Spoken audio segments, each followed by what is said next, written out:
recognize those who go above and beyond the normal duties to help improve safety of their department, organization, or to motivate employees to take the extra step with safety. The Safety Committee selects one recipient per quarter that receives a personal day that can be used over the next year. At the end of that year, one of the quarterly winners will be selected as the annual Individual Safety Recognition recipient and will receive $175. The Safety Committee selected Candace Bronner as the recipient of the first quarter award. Candace was nominated by Christy Newland, Zoo Director. Christy provided the committee with the following information regarding Candace's safe work practices.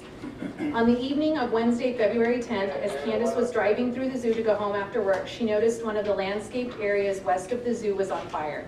She immediately called the Garden City Fire Department, retrieved the closest fire extinguisher from the service area of the Triangle Restroom, and called the other zoo staff for assistance. Following the training she had received on using a fire extinguisher, Candace proceeded to empty the extinguisher she had on the fire. Community members passing by pulled over to help with a larger extinguisher that they had in their vehicle.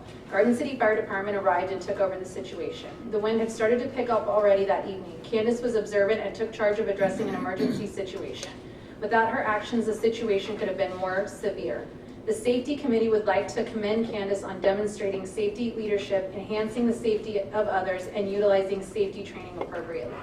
And this quarter, we actually had 5 nominations for safety awards, which is one of the most that we've had this year, actually. So, and looking at last year's numbers as well. So it was a really tough decision for the Safety Committee, but they really wanted to commend Candace on her efforts. And so at this time, I'd like Candace to come up, as well as Christy Newland, who nominated Candace.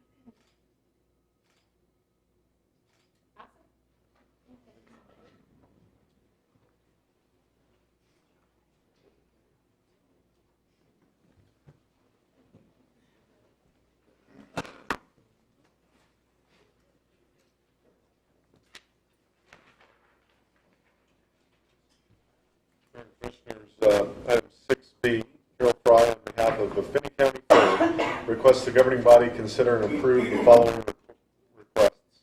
Special rate fee for solid waste service, permission to close off Lake Avenue from July 7th through the 31st, a waiver of the deposit and daily fees normally required for the carnival. These requests are consistent with what's been requested in the past, and staff recommends approval. I move we approve the request by the Finney County Fair. I'll second. I have a motion and a second. Is there any further discussion? All those in favor, aye. Aye. Opposed, nay. Item 7A, Water Resource Manager Jones will provide a progress update on the 2016 cast iron water main cleaning project.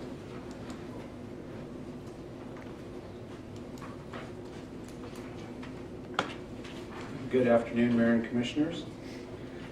To give you some updates on our water main cleaning project, we're about a month and a half into this project and have worked in a couple areas, and I'll give you an update on how it's going so far. We've entered into an agreement with Mayor Specialty to clean 9,746 feet of water main in February of this year. And after the weather warmed up, they came out and we started April 18th working in the 900 block of Davis Street, which is just to the east of Center Street. The crews cleaned approximately 1/2 of that block on Davis by April 20th, and after cleaning, we experienced a significant main break initially on the 19th, repaired that break, and then on the 20th had another significant main break. And as a result of those 2 breaks on that block, we've determined that there's enough corrosion in that pipe that we're going to abandon the cleaning process, and we've actually moved forward with an emergency replacement of about 610 feet of water main.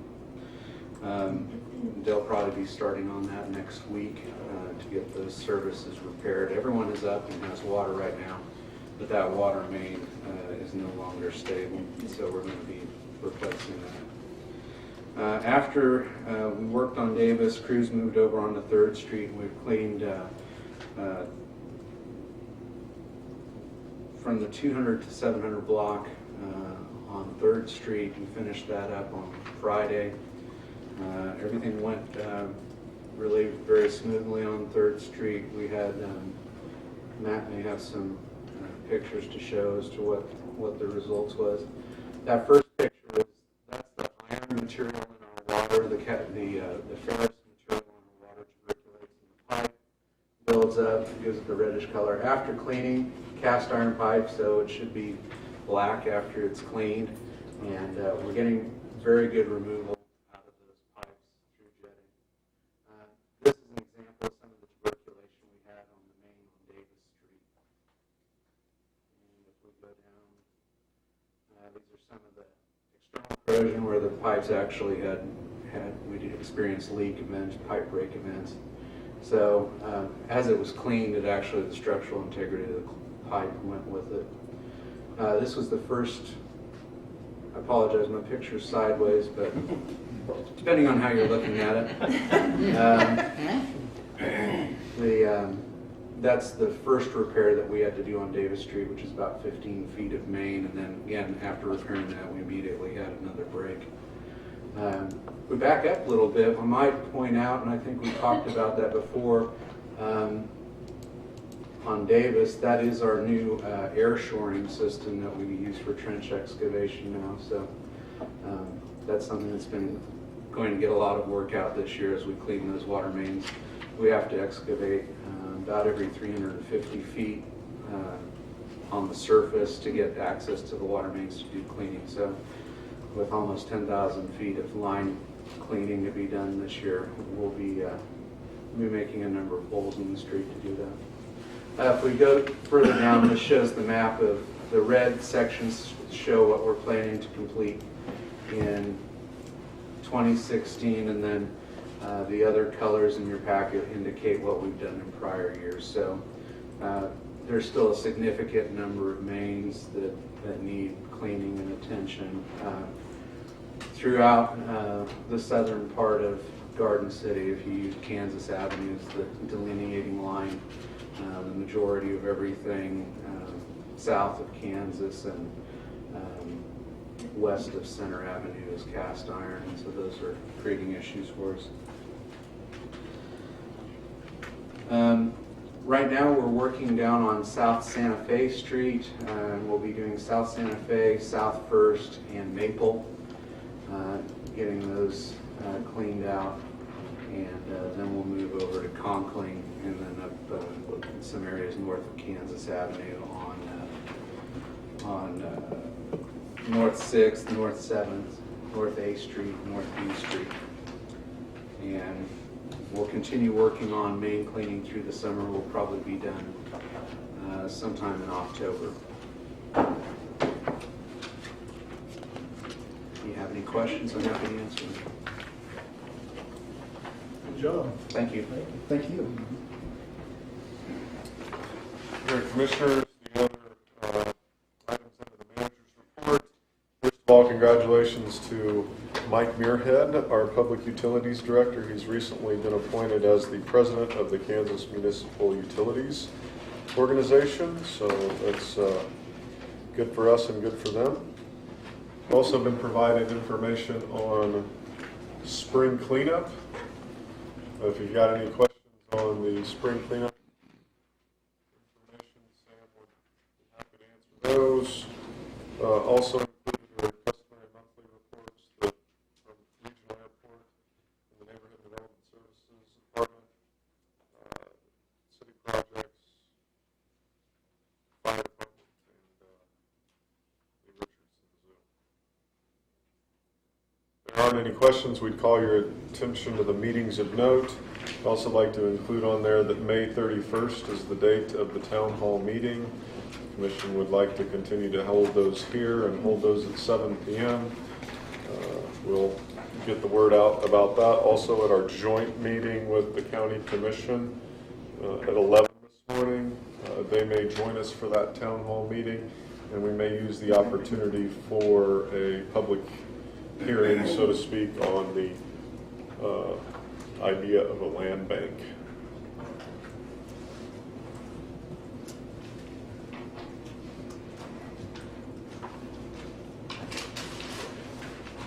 Moving on, item 9A is the appropriation ordinance. If approved, it would be number 2412-2016A. I would move to approve the appropriation ordinance number 2412-2016A. Second. A motion and a second. Any further discussion? All those in favor, aye. Aye. Opposed, nay. Motion passes. Under appropriations, under ordinances and resolutions, item A, the governing body is asked to consider and approve an ordinance declaring all elections of the city of Garden City to be nonpartisan. If approved, this would be ordinance 2725-2016A. I'll ask Randy to visit with you about this issue. Well, it kind of goes hand in hand with the previous ordinance that you adopted a few weeks ago, establishing terms of commissioners and the new election dates that the legislature has imposed upon municipalities. Due to the changes in the statutes governing city manager, commission types of government, the league felt that it was necessary to pass an ordinance that establishes or declares municipal elections to be nonpartisan. So that's what I'm recommending that you do. I make a motion to approve ordinance 2725-2016.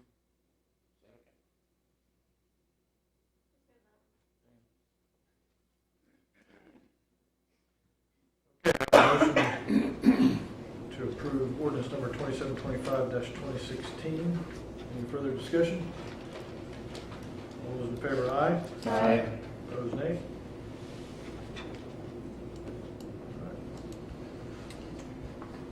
Item 10B, the governing body is asked to consider and approve an ordinance to amend the Garden City zoning regulations to allow community resource centers in the R3 district.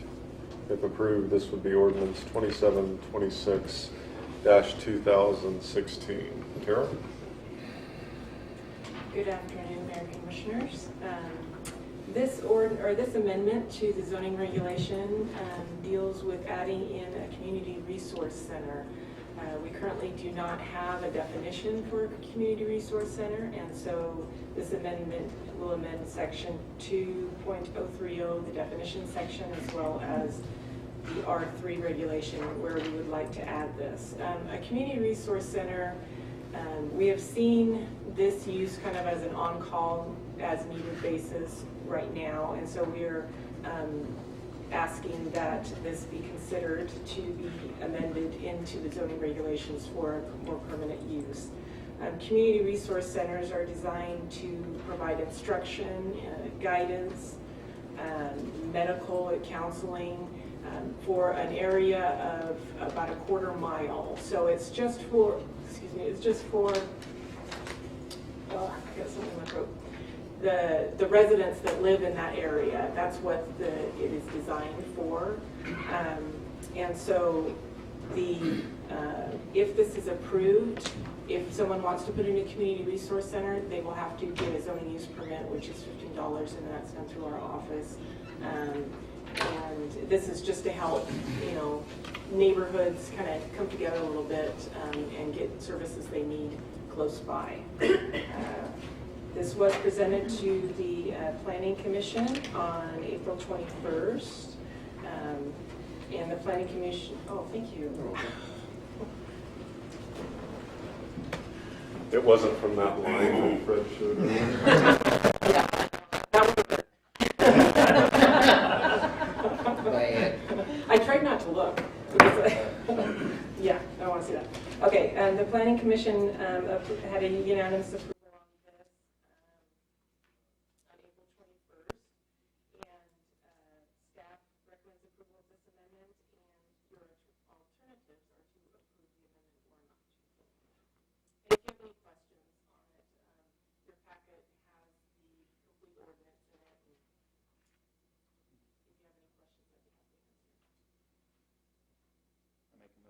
ordinance 2726-2016.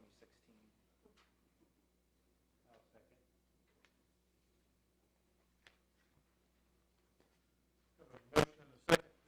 Any further discussion? All those in favor, aye. Opposed, nay.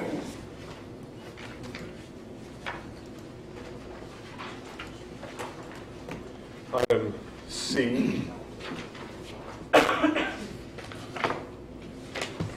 Governing body is asked to consider and approve a rezone of 2002 Labrador Boulevard from the C2 General Commercial District to the R3 Multifamily Residential District. Carol? Okay, we have a rezone ordinance. You have the information in your packets from it. I'll just briefly go over the highlights on this one. The zone that is being requested to change to from commercial to residential is consistent with the comprehensive plan. It's about 1.83 acres of land. And what the applicant would like to do, who's also the owner of the property, they would like to put in two Home Plus units. And a Home Plus unit is basically a smaller version of a nursing home. They are designed to be more like a house. They can serve as many as 12 patients, and that's what the owner would like to do, is put in two 12-unit Home Plus nursing centers. And so it's set up kind of like a house, so there'll be one kitchen, a gathering area, and then their separate bedrooms with their separate bathrooms.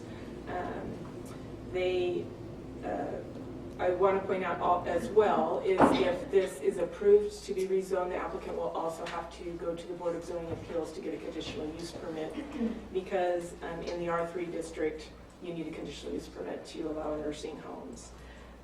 When this was presented to staff had a few concerns with it because of the location. We were concerned not what the effect that the nursing homes would have on the residents, but what's already located there on them. And specifically the car wash that's right to the south of it, very busy car wash. The car wash gas station, the car wash that's across the street. That could be loud. There's some alarms that go off, and also Jack's that's nearby. They do have outdoor events in the summertime, and it can get loud. We expressed our concern in the Planning Commission meeting. The applicant understood our concerns and didn't think it would be a problem.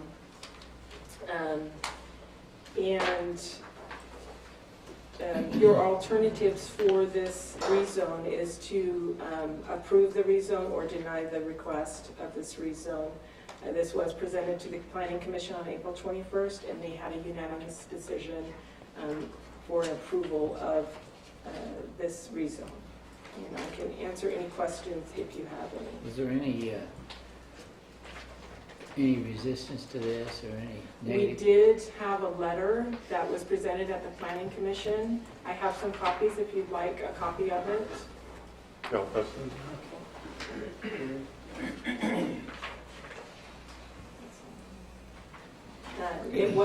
It was the letter, to summarize the letter, they are opposed to adding more housing. They like the idea of commercial developments. What the owner would like to do with this property is kind of a cross between commercial and residential, in that people will be living there, but there will also be people working there as well. So you can read the letter. Let me know if you have any questions on that. I see Mr. Strandmark's here. Would you like to add anything, Dick? or- No, not really. Okay. It was pretty clear, and the planning commission was in favor of it, so that's about it. I would say, They're going to come up. this probably wouldn't be my number one pick of a location, but as Martin Nessler helped us identify properties, there really wasn't anything else to speak of. And we were on somewhat of a time frame that we didn't want to wait a couple of years where property opened up, had to be developed and all that stuff. We kind of wanted to get with it. And my partners in Wichita, they like the location because it's very visible. People will know what it is, where it is, and stuff like that. We're a little bit concerned about the noise, but I think it'll be okay. You know, the Homestead is actually closer to Jack's than what this location will be. And I know there's some complaints, but I think it'll be okay. And that's you guys moving in to that potential, and not the noise producer moving in on you. Right. So There you go. You kind of, you know what you're getting into and where you're going. Yeah, I don't think we'll be making a lot of noise. Never know though. And just to add, they will be required to put in a buffer. Usually it's the other way around. Usually it's commercial coming in by residential, and then we require them to put in a buffer. But the other way around, we still require a buffer. On which between side? Any side that connects by a commercial resident or So the district. west. So it'll be actually almost all of the sides except for that one little corner up on the northwest that's the residential. And the buffer can be either wall or landscaping. Can be landscaping. You know, as when I think of this type of nursing situation, I don't really think of pure residential. It's kind of a commercial application of residential, and it's not an entire large area inviting apartment buildings to come in. And so I appreciate the Horton's concern here. But, you know, this is a little different than opening up a large area in the middle of a commercial, just start building apartment buildings for multiple family. And so, you know, and I also appreciate that an investor is looking around for a place to go and is not finding what they need. And so, you know, I think we need to at least consider being adaptable to what people are willing to do and make work. And I think it works for me, you know, and It's somewhat of a service. yeah, it's kind of a business in a way. I mean, yes. if people are going to pay to be there, I assume. Yeah. So, I make a motion we approve ordinance 2727, 2016. Is that correct? Second. Okay. had a motion and a second. Is there any further discussion? All those in favor, aye. Aye. Opposed, nay. Motion carries. Thank you. Thank you. Okay. Item 11A, the governing body is asked to consider and approve a construction agreement with the Kansas Department of Transportation for the Meadowlark Dairy Nutrition Plant Highway and Access Road improvements. Steve? Thank you, Mayor and Commissioners.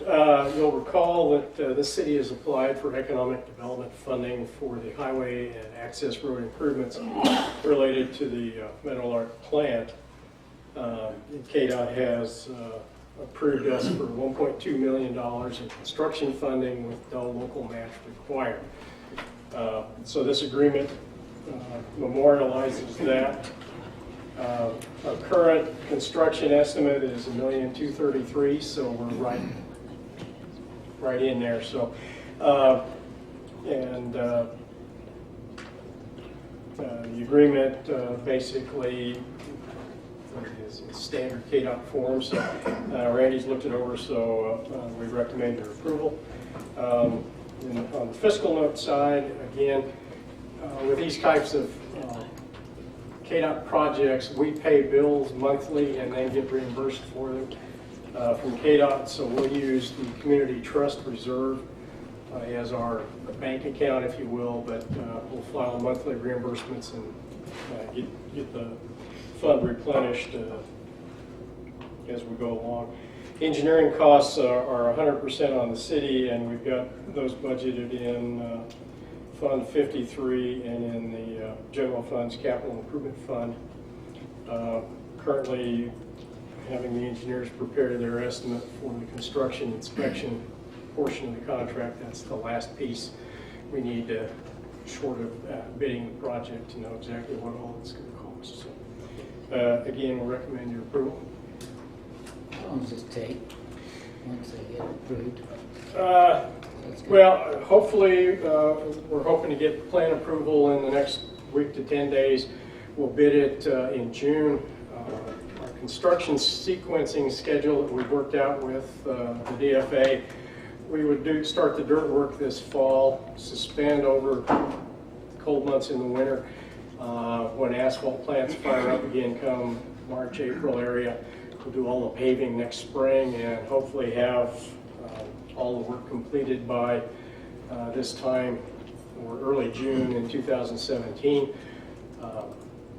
We worked with the DFA to make sure that all of their heavy large truckloads of materials and equipment that will be coming in the next couple of months are impacted. On top of the DFA, TP&L has got a significant amount of turbine blades headed south this summer, so this kind of schedule works well for all parties concerned, including non-directly involved with the project. So everybody's comfortable with it, and look forward to the plant completion and getting into operation fall of 17. I make a motion we approve the construction agreement with the Kansas Department of Transportation for the Meadowlark Dairy Nutrition Program. I'll second. We have a motion and a second. Is there any further discussion? All those in favor, aye. Aye. Opposed, nay. Item 11B, the governing body is asked to consider and approve the purchase agreement for 305 North 5th Street.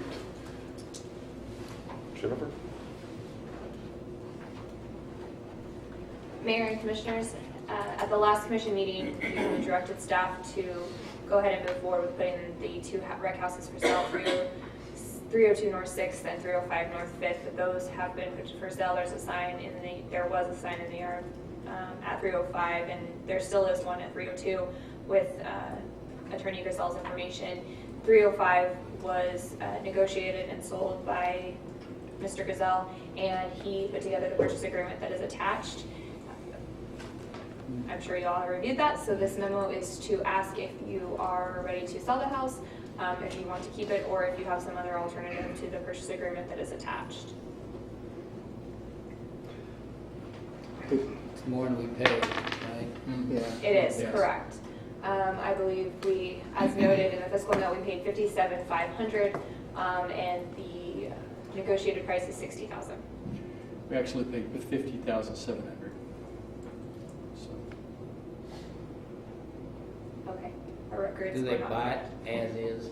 yes, that was some of the consideration that the condition of the home. We offered it to the current tenant just as a courtesy. She wasn't interested, but her son-in-law was, and so we negotiated a price, and subject to Mr. Allen and Mrs. Hitz commenting on the purchase price, and we entered into an agreement subject to your approval. I move that we approve the purchase agreement for 305 North 5th. We have a motion and a second. Is there any further discussion? All those in favor, aye. Aye. Opposed? Item 12A, the governing body is asked to consider and approve a real estate purchase agreement for the purchase of property located on East Shulman Avenue, east of Jenny Barker Road, to create a regional detention pond for stormwater control for the northeast portion of Garden City. You have the memo in your packet, and as stated in the memo, this is the need for this land is due to the need to resolve and plan for adequate stormwater in the northeast part of Garden City. We've reviewed several potential locations and for a regional detention facility, and the city attorney has negotiated out the purchase of the property located on East Shulman Avenue, east of Jenny Barker Road. With the development of a regional detention facility, staff will further develop a stormwater master plan, which will help offset the costs associated with operation and maintenance of the facility into the future. Alternatives for the governing body is to may approve the real estate purchase agreement, or the governing body may defer action to a later date. Staff recommends approval of the contract and authorization to close on the property. The fiscal note, the cost to acquire the property will be funded from Fund 79 from storm drainage. The total purchase price to be paid by the city shall be $137,500. A portion of the purchase price and future operations and maintenance of the detention pond will be covered by fees associated with developing a master stormwater plan. Do we have to fence that? It already has a fence around it, but yes, it would be something that we would due to the size and development of it. As we move forward with that, we'll determine where that fence needs to be located to protect the property. Is Foltz on the ground to the north? You know? No, there's two separate property owners to the north. And if you're going to approve it, I would ask that you approve it subject to all of the sellers signing the agreement. We have one seller so far that signed the agreement, but the other, for some reason, hasn't signed the agreement. So I don't want to enter into a binding contract at this point until the sellers are committed. So, if you would, please. Okay, I move that we approve the real estate purchase agreement with the property as listed on the agreement on East Shulman, and also that all parties involved, as far as the sellers, sign the agreement. Yeah, it is approved by the governing body at the time that the sellers sign the contract. Second. We have a motion and a second. Is there any further discussion? All those in favor? Aye. Aye. Delayed response. All those opposed? All right. Item 12B, the governing body is asked to consider waiving ordinance 6212 to allow for the discharge of consumer fireworks within the city limits of Garden City, specific to the sale of fireworks in the state of Kansas per KR 22-6-5. Chief. Got it back. You're good at that. Yeah. The Mayor, Commissioners, the discharge of consumer fireworks within the city limits of Garden City has been a long-standing option for the citizens during the July 4th season, specifically corresponding with several days of permitted sales in the state of Kansas. The sale of fireworks in Finney County historically has been from June the 27th to July the 5th. The discharge of fireworks in the city for the years 2013 and 14 were July the 3rd, 4th, and 5th. Last year, we asked to change to a discharge coinciding with the sales of fireworks in the state of Kansas and Finney County from June the 27th through July the 5th.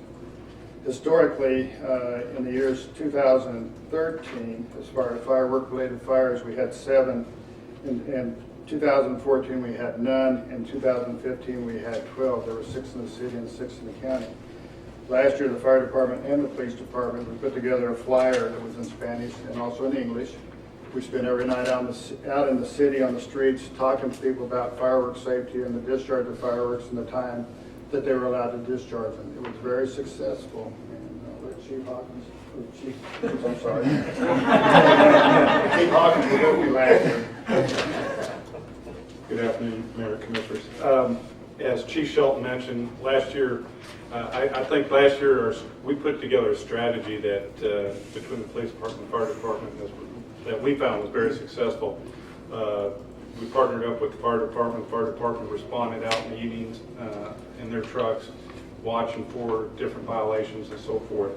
And in 2015, compared to 2014 and 2013, we responded to about half the amount of calls for complaints in the community as prior to 2014 and 13.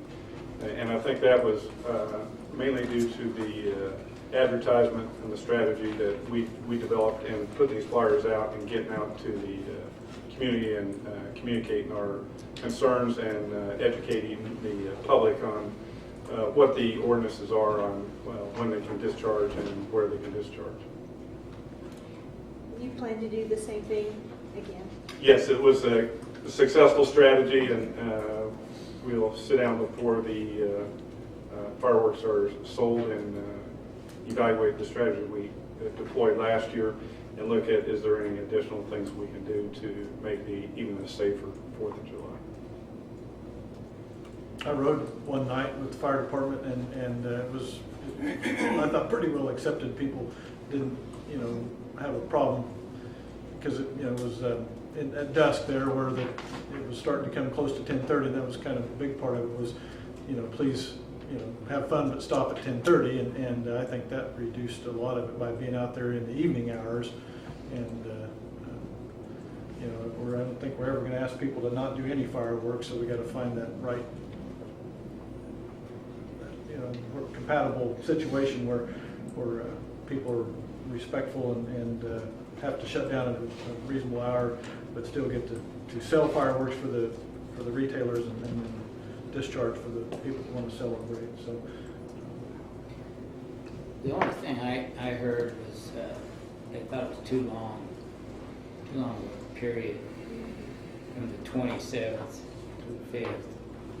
Maybe if it was a 28th through the 4th, that's a full week. Yeah, why did we go after the 4th? The reason we select those dates was that's when the county Sale. authorized the sale of the fireworks To match up. and to match up with the sale of the fireworks. Also, that's what's permitted in the state of Kansas, the 27th through the 5th. And I think that gives the stand operators the 5th is to kind of clean up their inventory, do whatever they need to. I'm sure there's some sales on the 5th, but probably not nearly what there is on the 4th. I think some of them don't even open on the 5th. They close up the night of the 4th or whatever, go home, and that's about it. I know a couple of them said that is we don't even open on the 5th. So that's our day usually is the 5th.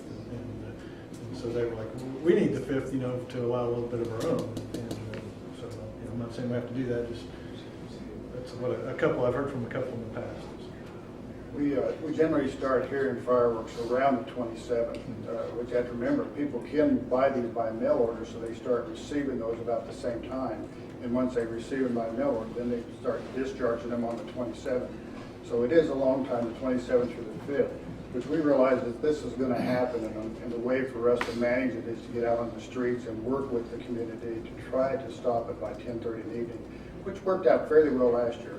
As the days went on, we got closer to 10:30. The night of the 4th went on probably till 1 o'clock in the morning. But we stayed out, we worked with the people, and we did have a few people that continued to celebrate late. But we do still feel very strong about having it from the 27th through the 5th because it's easier for us. I shouldn't say easier. I think it works better for us to work with the community to make it a safe event. And so has the county approved the county is presently selling the permits right now, the 27th through the 5th. Yes.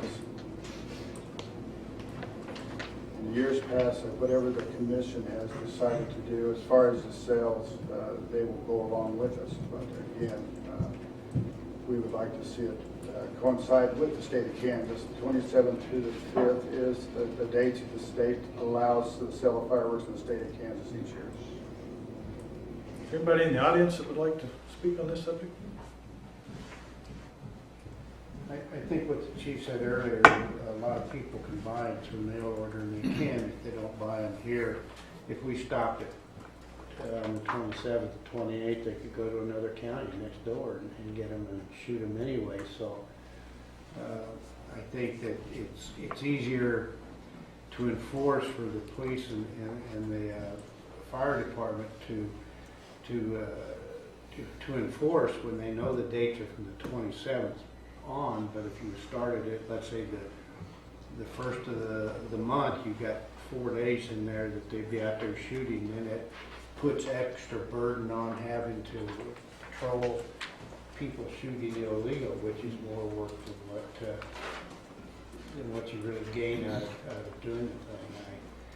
I myself, I was the one last year that pushed the fireworks date to be coinciding with the state sales, and I only had 2 people who really called me, and not so much about the advance sales, not the advance sales, but starting on 27th, but extending beyond the 10:30, and in most cases those people shut down shortly after that.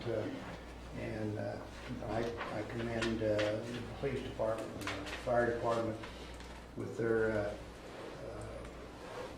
dealing with the people out there and the public relations that were gained from contact with the people of the community. I think it, overall, I think it was a good choice and it worked well for the city. By allowing it the 27th to the 5th too, we were able to bring the people out of their backyards and brought them into the areas where we could observe what was going on. So they weren't hiding in areas to discharge fireworks. And I think it has a lot to do with the amount of fires we've had. It's really cut down on the fires because they're out in the open. Less flammable stuff out in the front. You got the street and more cared for landscape and that kind of thing. Where in the alleys you have more wood fences and weeds maybe and that kind of thing. So I would agree with that. Also, you might mention putting your little flyer, clean up. Yeah. Clean up the fireworks after you're done, instead of leaving them out in the street. You might add that. That's a good idea. Yeah, We want them to clean up. We want them to leave it out there until the next morning so we don't have them picking all this debris up that may have hot spots in it, put it in their garage or whatever. But I agree with you. We need to have it cleaned up. We will put that on yeah, there. put that in there. 'Cause Not necessarily right as soon as it's. no, I mean, even the next morning would be fine, but just don't leave that stuff out in the middle of the street, okay? So, Go ahead. I was just going to make the motion to waive the city ordinance 6212 to allow for the discharge of consumer fireworks within the city limits of Garden City, specific to the sale dates. Is there a waiver in the packet? No. I didn't see No. There's a definition of all the Yeah. of what the consumer fireworks is and everything, and what constitutes as fireworks per state statute. But there was no way. There was no. Okay. Your motion is for June 27th through July. Through July 5th. That's correct. I'll second. Chief, did you have one more thing there? No, Okay. that pretty well wrapped up what I was going to say anyway. We have a motion and a second. Is there any further discussion? All those in favor, aye. Aye. Opposed, nay? Thank you. Keep up the good work. Yep, thanks.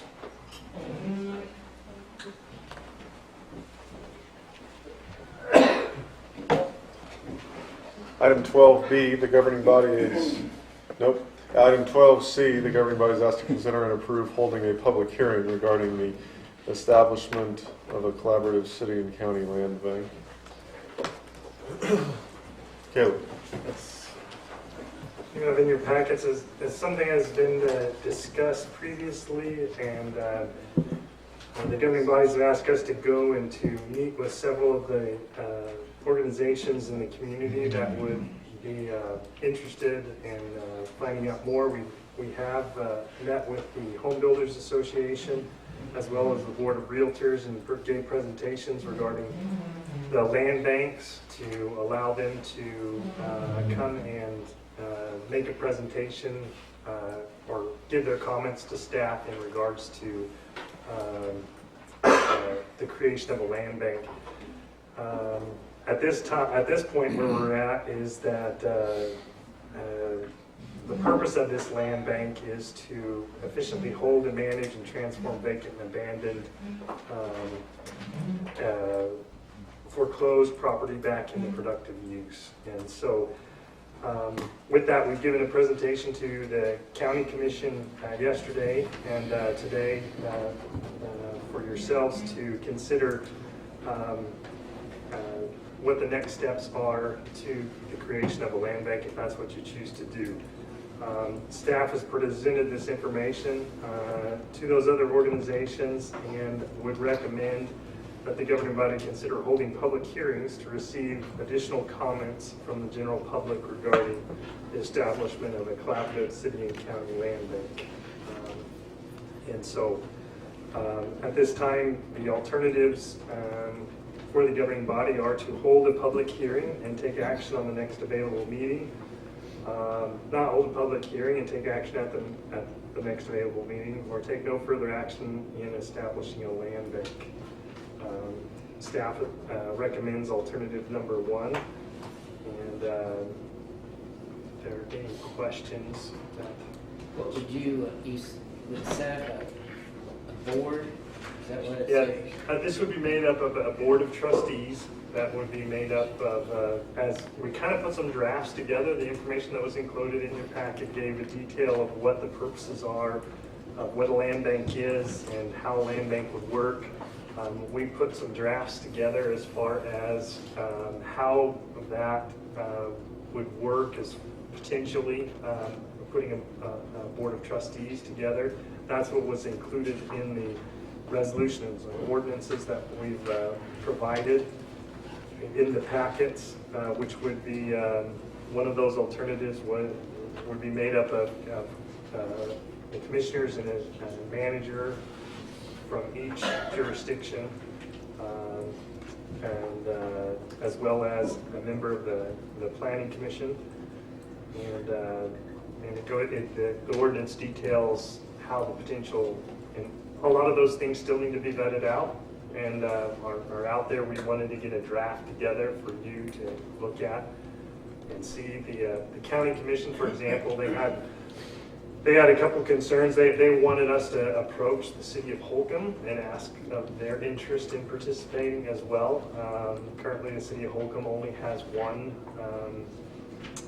current property that was up on the tax sales. So we've contacted the city administrator for Holcomb, and she is going to be discussing that with their commission, their governing body. And one of their other concerns was if the land bank was ever dissolved, or the board of trust was ever dissolved, what would happen to the properties. And I think currently we had it that it would return, those properties would stay with the city.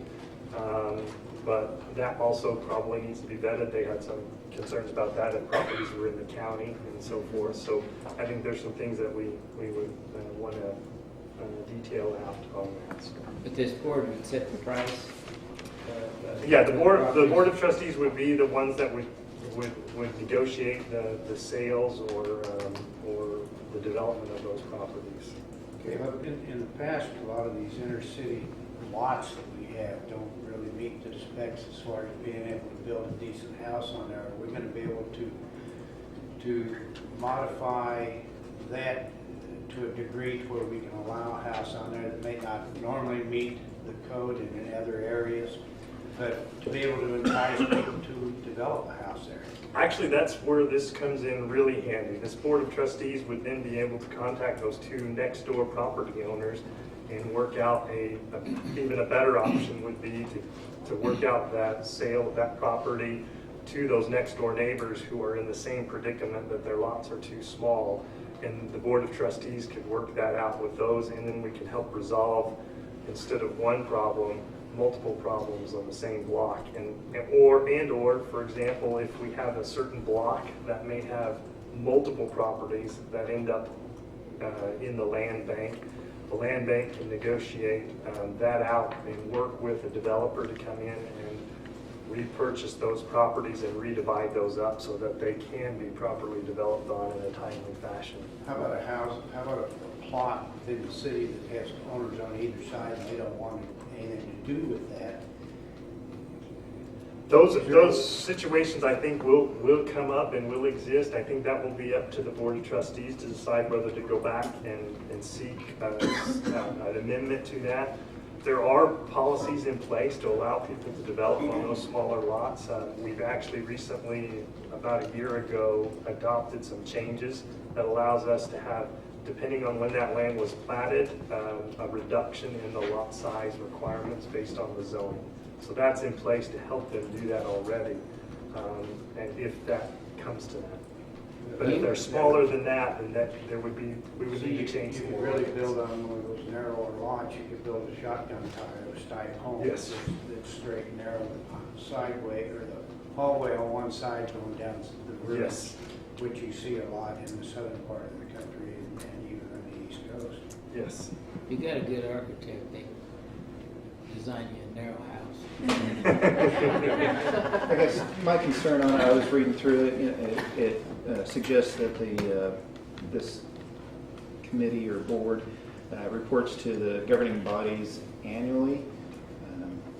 I would kind of suggest maybe quarterly starting out. That would be my suggestion, just so kind of give a little bit more updates as we're getting this forming, so we can communicate with the governing bodies kind of how everything's progressing. Annually, kind of you forget about it and that type of thing. My other question and concern, I guess, was kind of the budgeting and the finances on it. I didn't really see how that was, you know, kind of from this morning, you know, the 50-50 split on things, and, you know, I didn't really see that in there and how that, the makeup of that was in this, and how that would look. I think that's a very good question. That was kind of a concern I had, and how that would kind of form or shape out, because it is kind of, if you look at it, we're building kind of it's going to be kind of a department within itself almost, or an agency, I guess, is what we're designing in this. At this point, we're just considering whether to have public hearings and not design the program. But Well, good I questions to understand, note but and- it's a and get concern around that I it, so- saw in there. Right. But just Where thought I'd does the bring it up. money go? Well, yeah. All of those things, because it all depends on what you decide to do from the public hearings, whether it's a joint or if it's just a And that city was- land bank. Sure. Right, and But even, those are good questions. even the hearings, we're considering now having joint hearings with the county, I believe. Yes. So, Correct. It may end up being 2 joint hearings, but at this point, you know, are we in favor of having hearings to move this along? I'll make a, Oh, sorry. go ahead, Matt. I was going to add, based on the discussion at the joint meeting too, that we could even identify as one of those, I don't know if it'll be the first or second, but one of those public hearings would take place in conjunction with our town hall meeting on May 31st.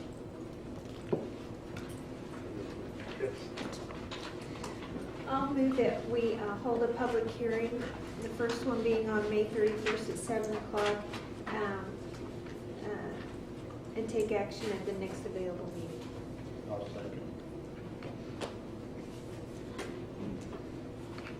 May 31st. Did I say May 31st or March? I heard you say 7 o'clock. I didn't know if you identified it. Yeah, she said May 31st. Okay. Okay. All right, so we have a motion to hold a hearing on May 31st, 7 o'clock, which would coincide with our 5th Tuesday evening town hall meeting. And we have so that motion and a second. Do we have any further discussion? All those in favor, aye? Aye. Opposed? Okay. Good idea. Thanks, Caleb. You and your staff have worked hard on that. Item 12D, the governing body is asked to consider and approve the final plat and development agreement of the Arcos Edition first replat. Carol? Yes. At the request of Victor Arcos and Alma Vasquez Medina, they would like you to consider the replat, first replat of the Arcos Edition. This is located on Main Street, just north of Mary, the west side of Main Street. It's a good-sized piece of land, 1.6 acres. They want to divide it up into 5 individual lots. There is an existing non-conforming home on one of the lots, Lot 5, and then they would like to build 4 more houses in this subdivision. The zoning is R1, which would allow for single-family homes. The applicant has agreed to sign a development agreement, which would allow us to get the plat recorded before the infrastructure is complete. However, in the development agreement, which you do have a copy of, it specifically states that we will not issue a building permit until the infrastructure is complete and signed off by staff. They are also required to pay a $100 open space park dedication fee as required in the subdivision regulations. We give the governing body the option to approve this final plat with the development agreement as presented, or approve the plat with the development agreement with amendments, or not approve the final plat.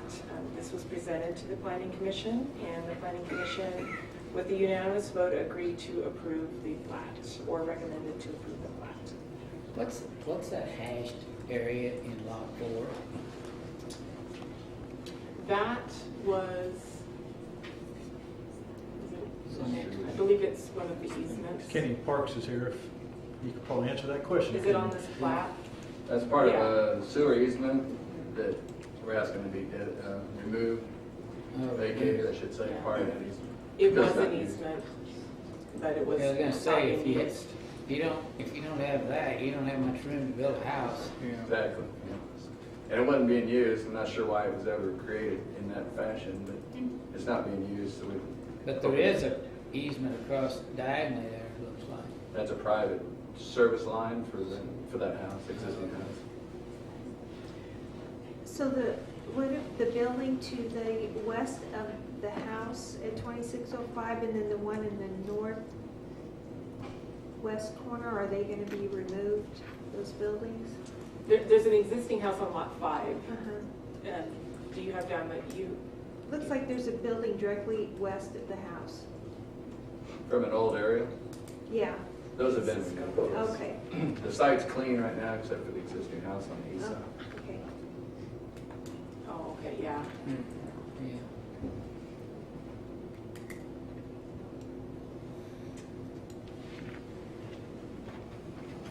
I make a motion that we approve the final plat and development agreement for the additional first replat. Second. A motion and a second. Any further discussion? All those in favor, aye? Aye. Opposed, nay? Thank you. Item E, the governing body is asked to consider and approve authorizing the mayor and the city clerk to execute the firm electric contract with KMEA for Garden City's allocation of electric power from the Western Area Power Administration. Mike? Good afternoon, Mayor and Commissioners. What we have before you today is your consideration to approve and authorize the mayor and city clerk to execute a firm power electric contract with KMEA, who will oversee our Western Area Power Administration's allocation. There's currently a contract in place that allows this. This is actually an extension of the contract. The Western Area Power Administration wants to extend their contract, our current contract, from the year 2024 to the year 2054. They do things in long term. This is the 2.9 megawatts we received from Western is the cheapest portion of our power portfolio that we currently have. And Kansas Municipal Energy Agency, KMEA, they manage all of our power contracts for us. We have two alternatives: authorize the mayor and city clerk to execute it, or don't, and we recommend that you authorize that. Mike, when they put that word firm and use it that way, what does it mean in that context? Firm power means it's available all the time. So like in Garden City's case, when during the typical day our load goes up during the heat of the day and then it goes back down at night, the firm power is the first layer of power that we receive on the, if you went from 0 to 3 megawatts, this would be the power that would fill that slot. It's hydroelectric generated power. Western combines a lot of their hydro resources into one. We're part of, it's called LACA, the Loveland Area Control Area Power. Not that it matters, but it is hydroelectric energy. It's a very cheap source that we have. We're fortunate to have Western consider extending that for another 30 years.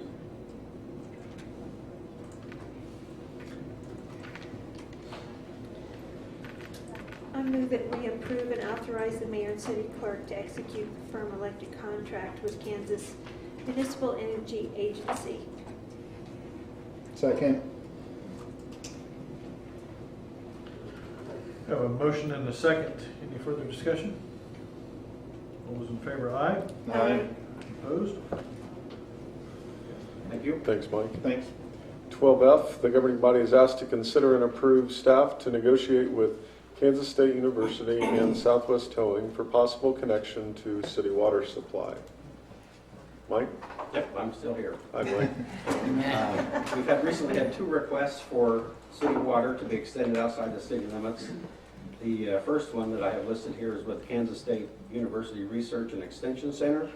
It's located at 4500 Mary Street, and they made the request.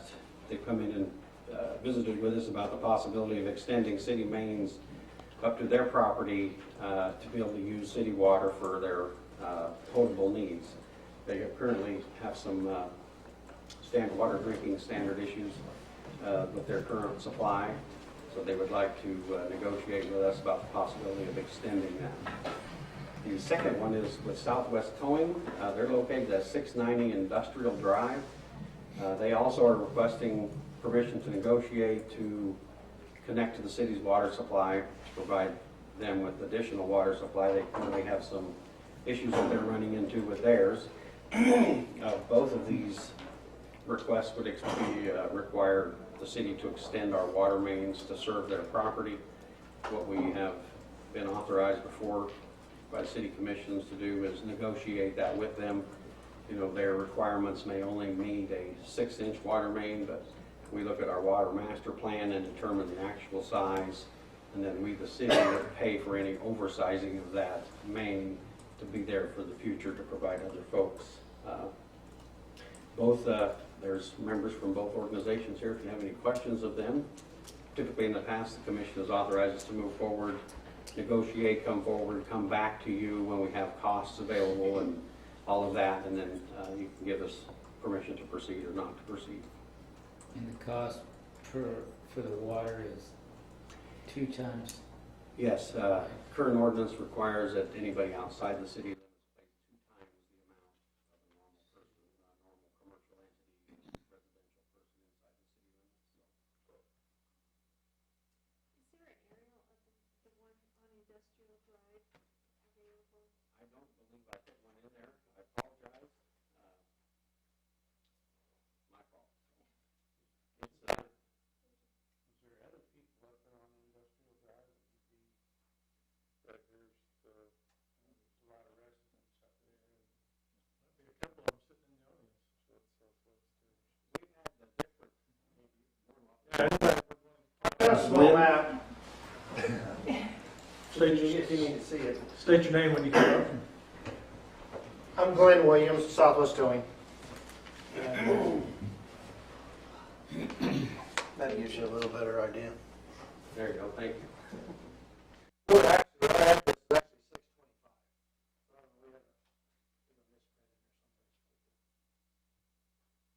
625. Where we're at is in the middle of a water line. It's on the north side of us. There's one on Chambers Avenue there. And then if you go to the south of us, there's one on Commerce. And they both kind of stop just right in the middle of that block. Our particular property never has had water on it. We don't have our own well or anything. We get it from a neighbor, which, you know, our water is really bad shape. We're in the 1100 range for TDSs on it, which is way out of, you know, range for even drinking or anything, you know. So we're just looking for a way to get some feasible water in there. Most of some other people around there that have drilled some wells and their water's, you know, they either have issues with them or they're still just below the 500 mark on the water, you know, so. You're saying the road to the north and to the south of you, it already has water on that road? Yes. Is that, you know, what lines run, who supplies that water? The city does. It's a city line. There's Industrial. It's not up here. That's the. There's a couple buildings to the south of me that get fed off of that. One on Commerce. They did a kind of a backyard type issue, you know, so they didn't they didn't finish the water line out. They just brought it from this area and they came in through their backyards and fed their buildings. I don't have a, we've talked about this for quite some time, but I don't have a way to even come off of, my shortest place would be come off of Commerce. Chambers Avenue would be a little bit, they're both about 1,200 foot, 1,300 foot from the hydrants. I'm kind of right in the middle of both of them. But I don't have any property access to the back or anything to get, any way to get to it any shorter, you know, without doing a main extension. Those lines on Chamber and Commerce, are those a 6-inch line, or are Those are 12-inch. they're 12-inch up there? And they just dead up there? Yes, sir, they do. Matt's trying to get that pulled up. Show where the water lines are at. Yeah, right there, you can see that one dead ends there.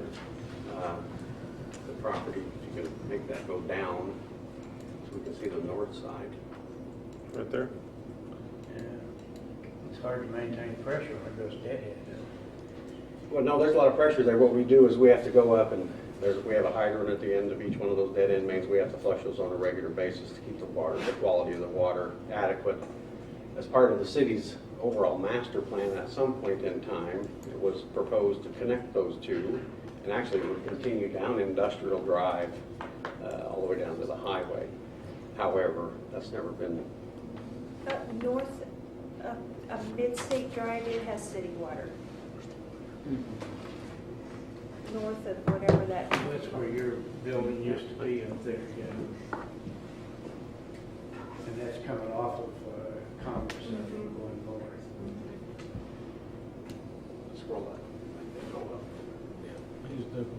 Do you want to be able to see stuff north of that, or you want to be able to see stuff south of that? Just a little bit more of everything right there. Both. Get them on their stick. North of the property.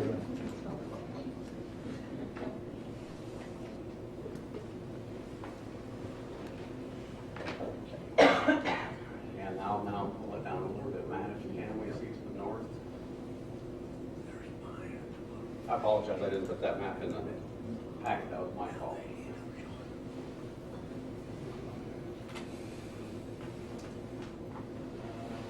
A little bit. Yeah, just bring this down to the bottom. You didn't see that, Mike. Oops.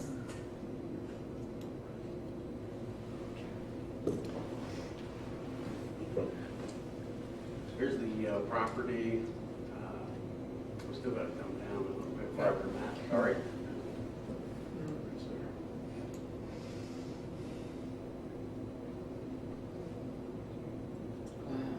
Now to the east. Want me to move? Anyway, there's a main on the north and the south sides of his property. There's nothing running north and south on Industrial Drive that would serve this property. We've looked at preliminary when he came in, we talked about, you know, how we would extend it to the corner. At one point in time, we had other properties interested in looking at that. Let's put about right in here. We need to extend. We've had some other people interested, but no one has come forward to make the official request to the commission to negotiate that. And what we would do is we would get real engineering numbers, put together some numbers, explain what the city's policy would be on what their customer would pay for, what the city would pay for, and then we would come back and seek permission. Yeah, here's where we're at right here, 625. And that's our closest one, is to come here and then come back down across this way. I just wonder if there'd be other people that want to connect. There was some. Well, there's- on. From what I've talked to people, nobody's not, you know, there's not too many people. The only people that we really feasibly, we got this housing thing here that was in need of water, you know, that could share maybe part of this. But we get our water from right here, is where we get it off this well. You know, and when we bought this property back in 2005, it was kind of part of our agreement. You know, he supplies with water for X amount of dollars. The water qualities went down and the prices went up. You know, so, but like I said, we're kind of the same. This line is plumb over on the same and we'll do the other thing, you know. But there's two buildings, this building, these two buildings here, but they're feeding off of this main here through the backyard, you know. So instead of developing that, to put that in, when they did it, they kind of did it went back through the back. And it kind of did the same effect when it went back to the south. We got a couple other guys in the audience here that own property back in the south that are in the same position. You know, they're right in the middle of no place where a water line does go. Because then the other people to the south, they fed off the back too. You know, Sellers is fed off the back, Pepsi's fed off the back. And then, like I said, on my side, you got Jag, and then Quail Run is fed off of the back. So it's kind of an odd thing. If other people were wanting to have this done for their property, then we'd need to get a request and make that. What, if you give us permission to move forward, what we'll do is we'll contact these other property owners along this particular route that we would plan to put that in, see if there's any interest in having them come in. Same with... Work for you guys, or? Yeah, it would for us. Okay. We would do the same with the extension of Mary Street up to K-State as well. So. Not much else out that way. No, just one development. Jeff, you got anything to add here? Or? Jeff Elliott from K-State. Just that we've had some water quality issues, and we went to bottled water a couple months ago. We'd like to look at some alternatives. Okay. Well, I think, you know, it's good to look. I make the motion that we approve staff to negotiate with Kansas State University and Southwest Towing, along with checking with the other entities and groups, areas, to connect to the city water supply. I'll second. Second. Okay, we have a motion and a second. Any further discussion? All those in favor, aye? Aye. Opposed? From water to parking signs. Natural transition. 12G, the governing body is asked to consider and approve the Traffic Advisory Board recommendation to approve resident parking only signs at 502 North 5th Street. Good afternoon, Mayor and Commissioners. The Traffic Advisory met on May the 2nd. We discussed a few issues, and out of that board meeting, we came up with one action item. And we had a request from the homeowners at 502 and 504 needing some assistance in parking in front of their homes. So they're requesting a resident-only parking sign. So both of those properties are just south of the new cancer facility and east of Sunnyland. The property owner at 504 does not have a driveway. Their only parking is curbside. 502 has a detached garage to the east, but it is a long ways to their front door.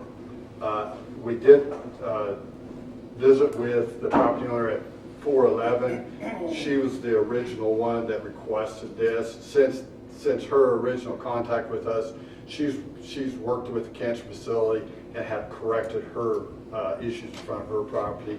I believe Sunnyland has an agreement with the hospital to use that parking lot if they needed overflow parking. So we came up with two alternatives. One is to authorize these residential parking signs in front of 502 and 504, or you guys can deny that. It's pretty consistent with what we've done in the past. On 6th Street, 700 block, across the street from the hospital, we have these same signs there. And when the old high school was at its old location, we had these to the south a bit. Since they've moved, we've gone back in and removed these signs. So when there's not a need for these signs, we go back in and remove them. But the request in front of you is to install these according to the proposed map there. So which parking signs for which residents? There's 3 of them for 502 and 1 for 504.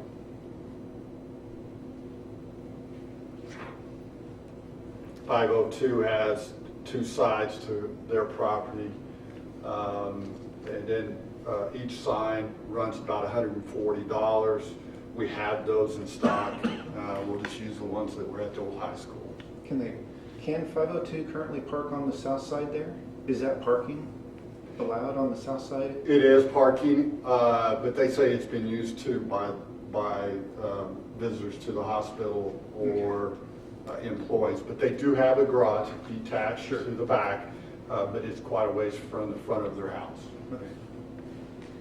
I move that we approve the Traffic Advisory Board recommendation to put a resident parking only signs at 502 and 504 North 5th Street. Second.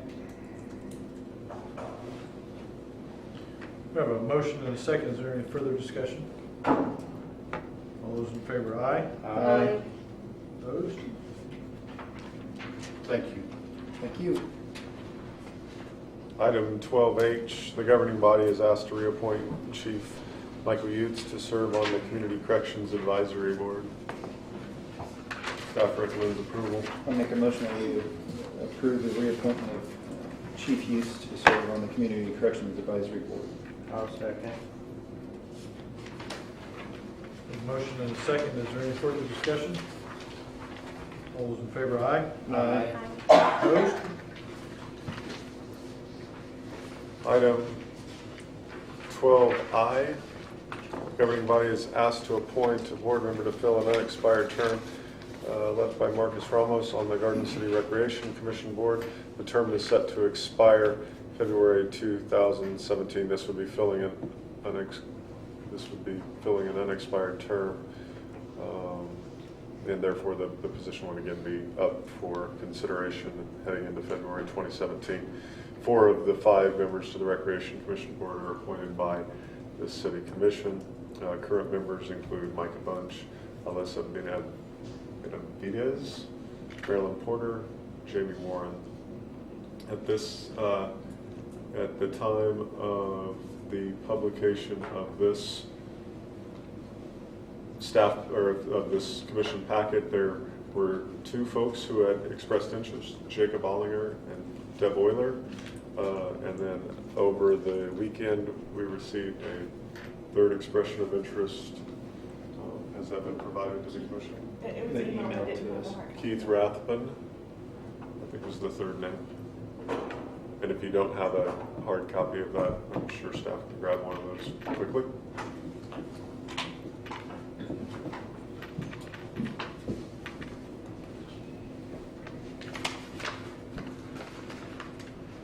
I'll turn it over to you to navigate this discussion. Right. Well, I'm glad to see 3 people, step up and volunteer to help the Rec Commission along, which I think is making good progress, but still has a ways to go. And so, as usual, it narrows down to probably what kind of applicable experience and I think Selene is getting a copy of the 3rd individual. And I think we have at least one, if not more, members or of the people interested here. If you have any questions of them, or Deb is here. Is Jacob Oliver here? Keith Rathbun? Deb, would you like to come interview for the position? Yeah.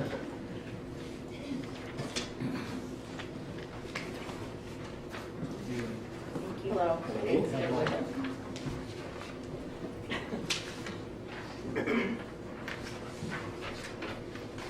thanks. Do you have kids Yes, I do. in this? Yeah. Okay. I have a daughter who participates in the arts department with theater and stuff, so. And my husband helps with set building. And our children have been involved in sports throughout the years, but they've all grown up, and so we just got the one left. Could you tell the commission about your financial experience? Well, I am the executive director for High Plains Public Radio, and so I am in charge of the day-to-day operations and strategic planning and also budget preparation.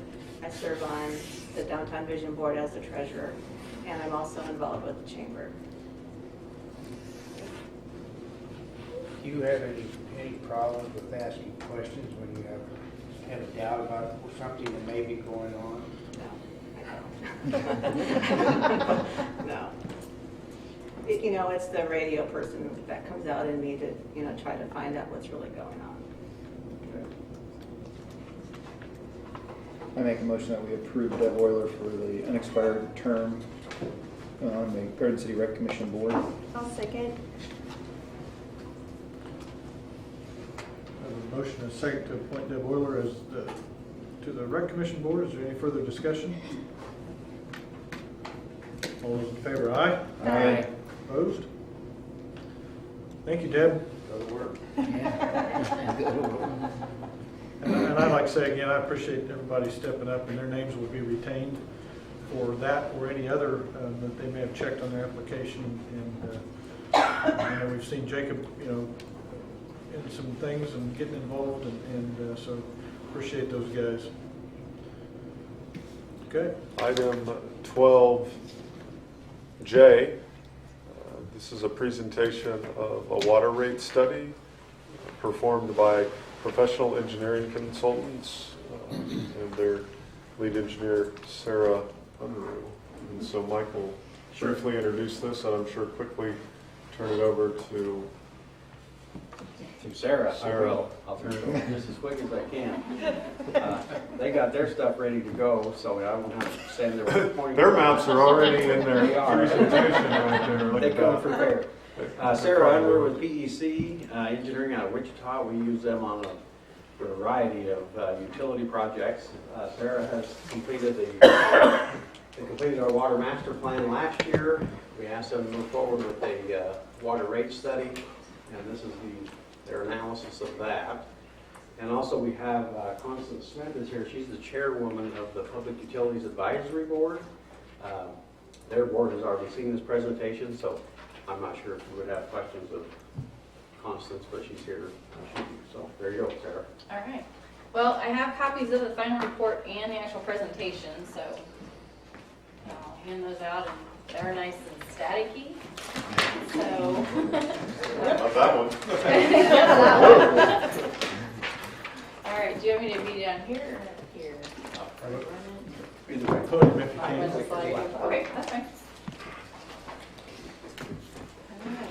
Well, good afternoon, Mayor and Commissioners. Thank you for having us today. This is our presentation. As Mike mentioned, we gave this presentation to the Utilities Board a few weeks ago. So they've already seen this and gone through the process of asking us lots of questions. And so we're going to go ahead and present this to you today. And like I said, what you've got in front of you is a copy of this PowerPoint presentation, and then there is a sealed copy of our final report as well. So the reason that we did this study in the first place was to take a look at the city's existing water rate structure. Look at what our projected revenues were going to be based on that structure. Look at the city's projected expenditures over the next several years, and then take a look at what do we need to do to be able to make sure that the revenues cover those expenditures, and also address a lot of the improvements that were recommended in the Water Master Plan that Mike mentioned that we completed in 2014. So the first thing I want to show you is kind of a map of your system. This is a map that came from the Water Master Plan. There's approximately 163 miles of water lines in the city system and about 900 fire hydrants, so there's a lot going on. What I want to show you in this map, what's highlighted in yellow on this map is all the locations of water storage that you have in the system. Down on the south end, you notice the South Reservoir and the Old South Reservoir. This is where city's wells down south of town come into these reservoirs, and then there are pumps there that pump it up into the system. Then we also have the East Reservoir over there on the east side of town. That's a ground storage reservoir with pumps as well. And then the rest of the locations, the 83 Water Tower, Maine and Kansas, 3rd and Mary, and then the campus and Mary are all elevated storage towers in the system. And then,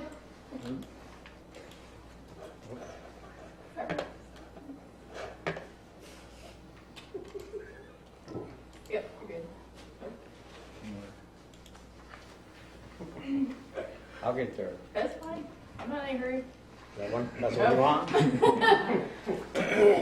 That's all right. That's the one you want, or you want the one before that? That's all right. You're fine, you're fine. Yeah, I can get that. That's okay. Oh, it didn't work? There we go. Okay, so these are the booster pumps in the system. You see the red line that kind of runs through the map. What this represents is the fact that you've got a high pressure zone and a low pressure zone. That doesn't mean that there's a huge disparity in pressure. There's actually only about 10 psi difference between your high pressure zone and your low pressure zone, but that's kind of where the line lies. And so in order to push all that water up into the higher pressure zone, then we need booster pumps along that line. So that's what all these yellow highlighted locations are. And one thing I want to point out to you is this line right here. You gotta use the pointer. Okay. That's why the big giant pointer comes Yes. out. Got it. This line right now, like I said, goes this direction, and we're actually almost completed with a project that will actually bring it down this way. There's a control valve being installed down here that will allow this area over here in this industrial area, in the area in the southeast part of town, to actually be in that high pressure zone. One of the things that we did with the water master plan is notice that this was an area in the system of low pressure. And so the simplest way and most effective way we saw to address that was to just shift this line down here and put this area into the high pressure zone. So that's a project out of the master plan that's being completed right now. Okay. Now you're ready. Now I'm ready. Okay. So to kind of give you an idea of what the scope of our study was, what actually we ended up doing was we looked at the existing revenues and expenditures. We looked at what the city's been doing over the last few years. We looked specifically at revenues and expenditures and usage rates from 2013, 14, and 15 as our historical period. So we looked at that information. Then we also projected out what we thought future water usages were going to be. And our study period for this was 2017 to 2021. Then we looked at the existing water rates. With the existing water rates coupled with the expenditures and the usages that we were projecting for that period, would they be able to keep up with each other? And then we looked at what some different rate structures might be to be able to make sure that those matched up. So we specifically looked at the minimum monthly charge, and then we also looked at usage rates. So the way your rate structure is now is there's a minimum monthly charge for every meter, and that's based on meter size. Then there's also a charge for how much water they actually use per 1,000 gallons. So we looked at both of those, and the idea was that we wanted that minimum monthly charge to cover the city's fixed expenditures, the things that we knew weren't really going to change, so those were always covered. Then you've got the expenditures that really depend on how much water usage you have, more on the production side and the treatment side and those kind of things. And so we wanted the usage rate charge to be able to cover the usage-dependent expenditures in the city's budget.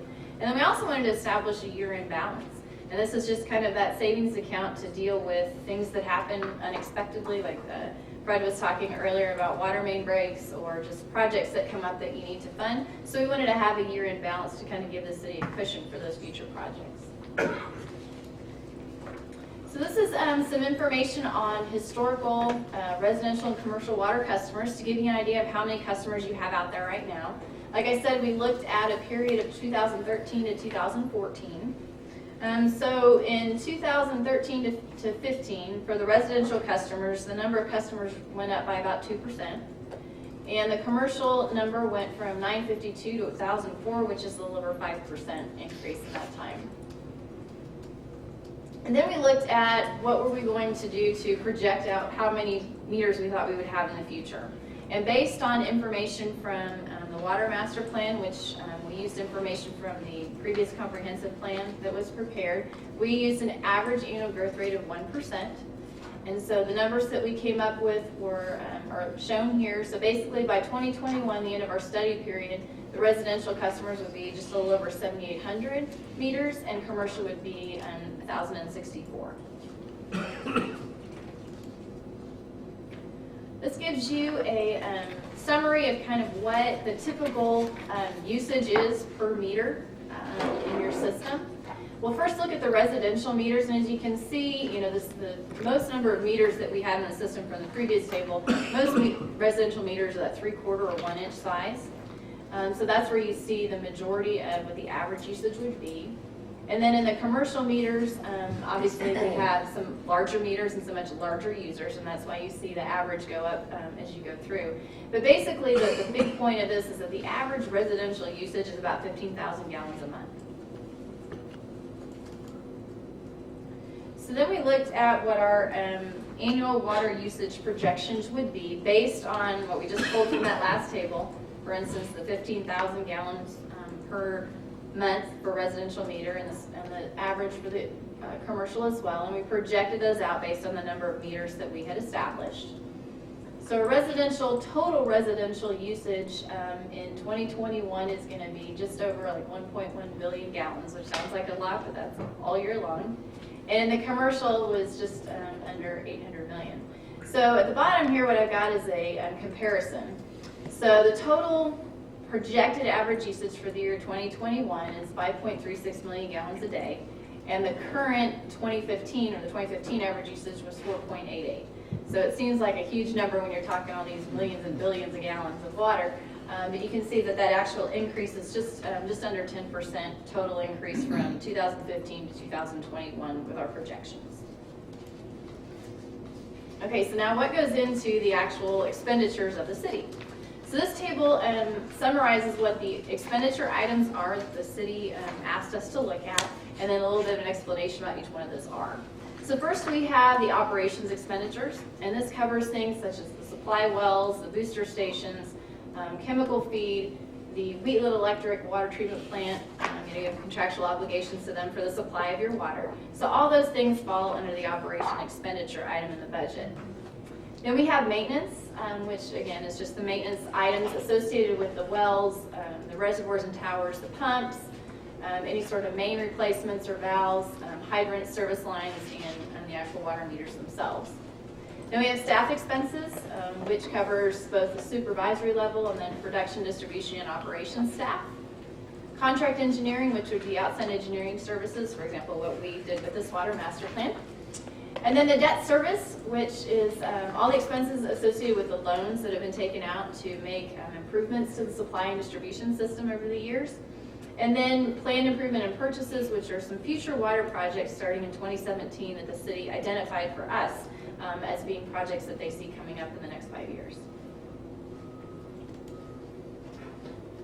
Okay, so as I talked about a little bit earlier, revenue from the water fund is generated two ways, with the minimum monthly charge and then with the usage charge on a per 1,000 gallon basis. So that makes up the total amount of revenue. And the table that's shown next gives you an idea of what the current minimum monthly charges are by meter size. And these are the same whether it's a residential meter or a commercial meter. Everyone pays the same minimum monthly charge based on their meter size. And then in the bottom table, we show you what the current rates are. The residential rates are shown on the red table, which 0 to 15,000 gallons per month is $1.80 per 1,000 gallons. 15,001 to 30,000 is $2.05 per 1,000. Then 30,001 gallons to 60,000 gallons are $2.45 per 1,000, and then anything over 60,000 gallons is $3 a gallon. Yes, chart across the bottom, you said it's per month. No, that's the rate per 1,000 gallons. So if they use between 0 and 15,000 gallons, they pay $1.80 for each 1,000 gallons. Is that for a year or for a month? That's every month. Every Every month. month, that's- yeah, okay. And then the table above it is the minimum charge that they pay. So they pay that, and then they pay $1.80 per 1,000 gallons for everything they use that month of water. And then the table on the bottom right in the blue is the commercial rate. Commercial rates do not change depending on how much you use. It is just a flat rate of $1.86 per 1,000 gallons each month. So then we looked at the historical expenditure information to kind of get an idea of where the city sits, has been sitting in the past few years. Each of the line items that we'd identified before as expenditure items are noted in the first table. And it shows you what the city spent in 2013, 2014, and 2015. And you can see that this obviously has gone up over the last few years. And then in the bottom table, we look at the historical revenues. We look at the residential minimum monthly charges, residential usage, and then the commercial charges as well. And just to give you a little bit of comparison, the historical expenditures over this time period, 2013 to 2015, went up about 25%, but the revenues only went up about 6%. So you can see why we wanted to take a look at this and see if there's something we needed to do.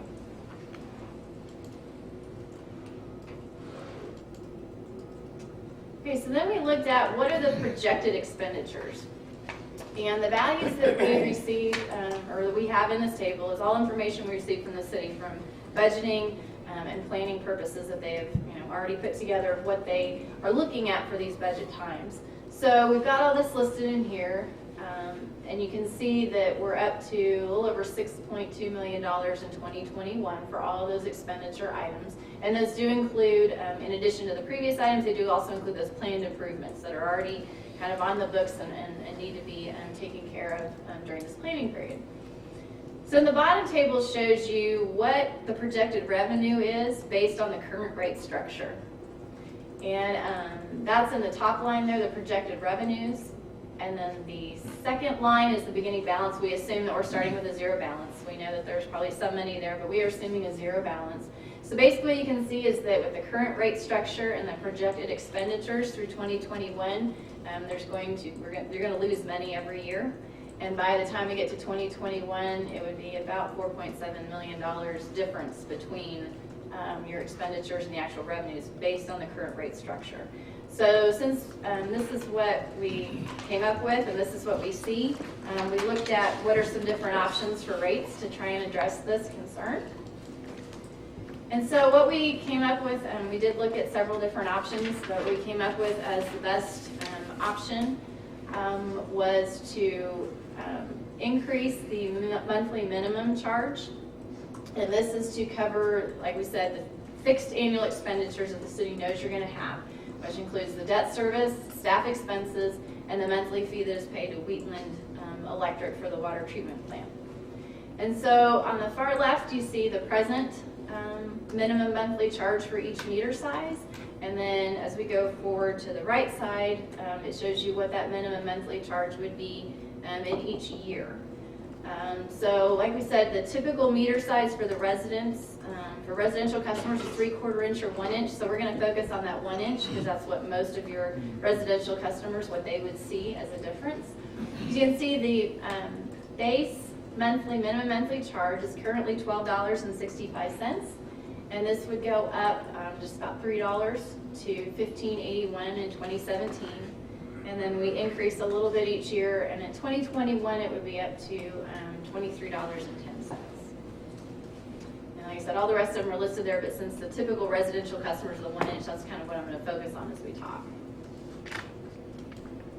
Okay. Then to make sure that we can meet all of the non-fixed expenditures, all the things that are related to maintenance, operations, engineering and planned improvements and purchases, we recommend increasing the usage rates as well. And this is the rate that folks pay per 1,000 gallons for the amount of water that they use each month.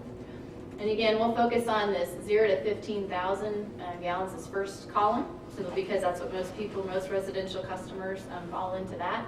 So you can see right now the present rate is $1.80 per 1,000 gallons. We would be looking at an increase up to $2.25 in 2017, and then it would be up to $2.60 in 2021.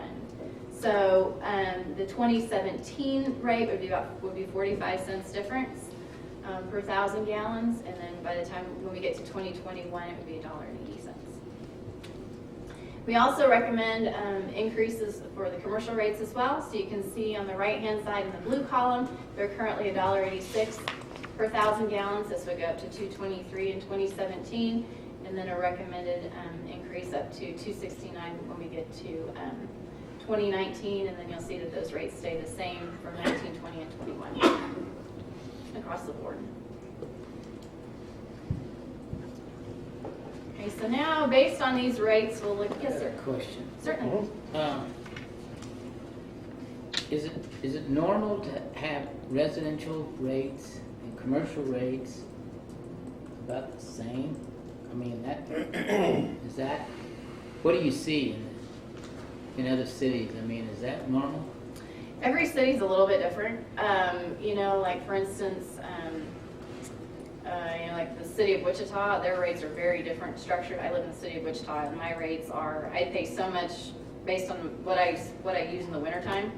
And so they look at my rate between, I think it's December, January, and February, and they look at what I use, how much water I use, and then that's my base rate. So then anything 110% and 200% and all that, then I get into higher tiers. So I pay a lot of money when I water my lawn in the summertime. But as far as the difference between commercial and residential rates, a lot of places are fairly similar because of you're attracting the business. So I don't think this is unusual to have similar rates for commercial. Well, I mean, like and electricity, it's different. I mean, commercial rates are higher. Yeah, the only, I suppose, the biggest difference between electric and water in that case would be the size of the water meter that's required to provide the water. It still costs the same amount of money to produce that same gallon of water, whether it's going to this house or that business. That's, I think, one of the reasons why they're more comparable than electric, because it's a different. Right, and most commercial businesses are using it for the same purposes that a residence would be, you know, for restrooms and potable water, you know, those kind of things. Unless you have a milk plant. Yeah. Most places, but that would be an industrial customer that kick into a whole different thing. Whole different thing, so. Does that answer your question? Okay. So the next table here shows you, looking at what we think the projected revenues would be based on this rate structure that we've just recommended. If we assume a beginning balance in 2017 is zero, again, we're starting from scratch, saying we have a zero balance. We look at what our projected expenditures and revenues will be and what our final year-end balance will be.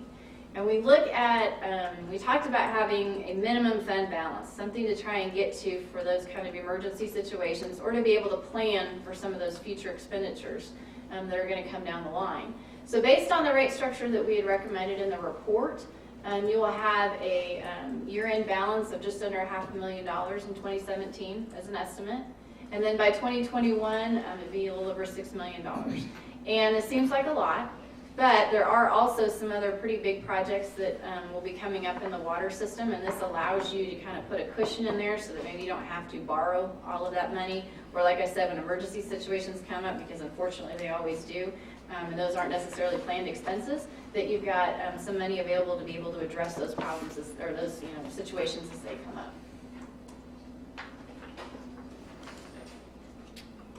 It seems like it jumps from 20 to 21. Well, I guess it jumps every year, then the year-end balance quite a bit. It does, because basically what we look at, if you want to look at that table, is that our expenditures are going to go up every year, right? And our revenues, we're going to try and keep that pace with that. Like we said, the minimum monthly charge is intended to just cover those expenditures that we know are going to stay roughly the same every year. And then the flux part, of course, is how much water people actually use. So we want to try and cover everything we can that we know is a fixed expense for the city with those minimum monthly charges. And then as water usage fluctuates, the city's expenses on that side fluctuate as well with it. So it is, these are additive, so you're adding about $500,000 into that end of year balance fund in 2017, and then you're adding a little over $1 million the next year, all of that. So it's cumulative over that time. But again, it does give you a good fund to be able to utilize for emergency purposes and then those future projects as well. So the next table shows you kind of what the water rate impacts would be. This is what your typical customers would be looking at with the rate structure that we're talking about. So the residential users, which is the top table in red, we're going to focus on this middle column, this average residential user, 15,000 gallons a month, and we're going to focus on this one-inch meter size, simply because, again, that's what typically most of your customers are on the residential side. So you can see currently with the minimum monthly charge and then a usage of 15,000 gallons a month, their average water bill right now is about $39.65. So with the rate increases that we have recommended in 2017, that bill would go up just about $10 a month. And then the next year in 2018, it would go up approximately $6. And then it would be another just under $4, and then $2, and then another $1. So by 2021, we'd be looking at an average bill would be around $62. And then looking at the commercial users, again, the middle column kind of shows us what an average commercial user looks like. A 1-inch meter for an average commercial user right now is just over $59. And that would increase about $15 for 2017, and then about $8, $5, 2, and 1 through the planning period that we're looking at for that average customer. Okay.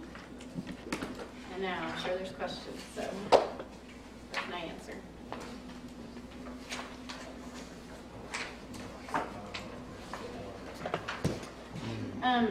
Let's look at this map real quick, just to kind of, I think we may have accidentally skipped through this one. And it's not, I just want to show you what your system looks like as far as the pipes and why we're looking at some of these, having this emergency fund and having these things in place to be able to address issues. You can see, this is a map that shows you the age of the pipes in the system. So all those red pipes down here, which obviously is concentrated more in the older part of town, those are all pipes that were installed before 1959.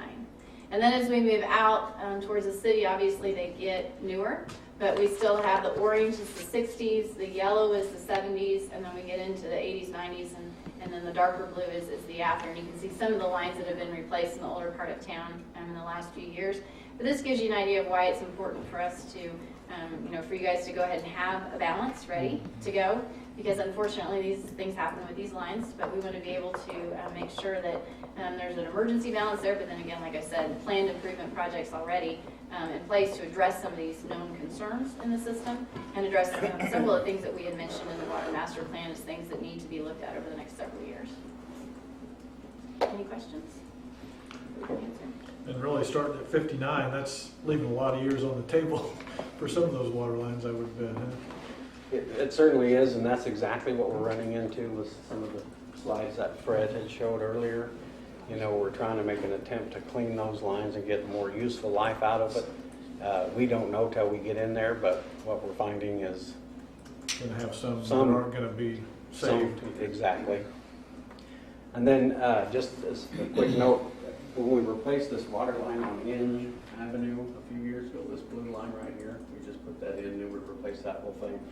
To give you some idea in comparison with all the red, that blue line costs almost $300,000 to replace that section of water main. So that's probably one of the more expensive sections, but just to give you some idea of what the cost could be once we get into replacing a lot of things.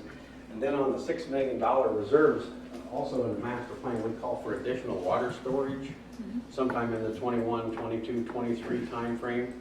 And that is going to cost somewhere between $6 and $8 million. So we definitely have expenditures coming up that's going to require some adjustment.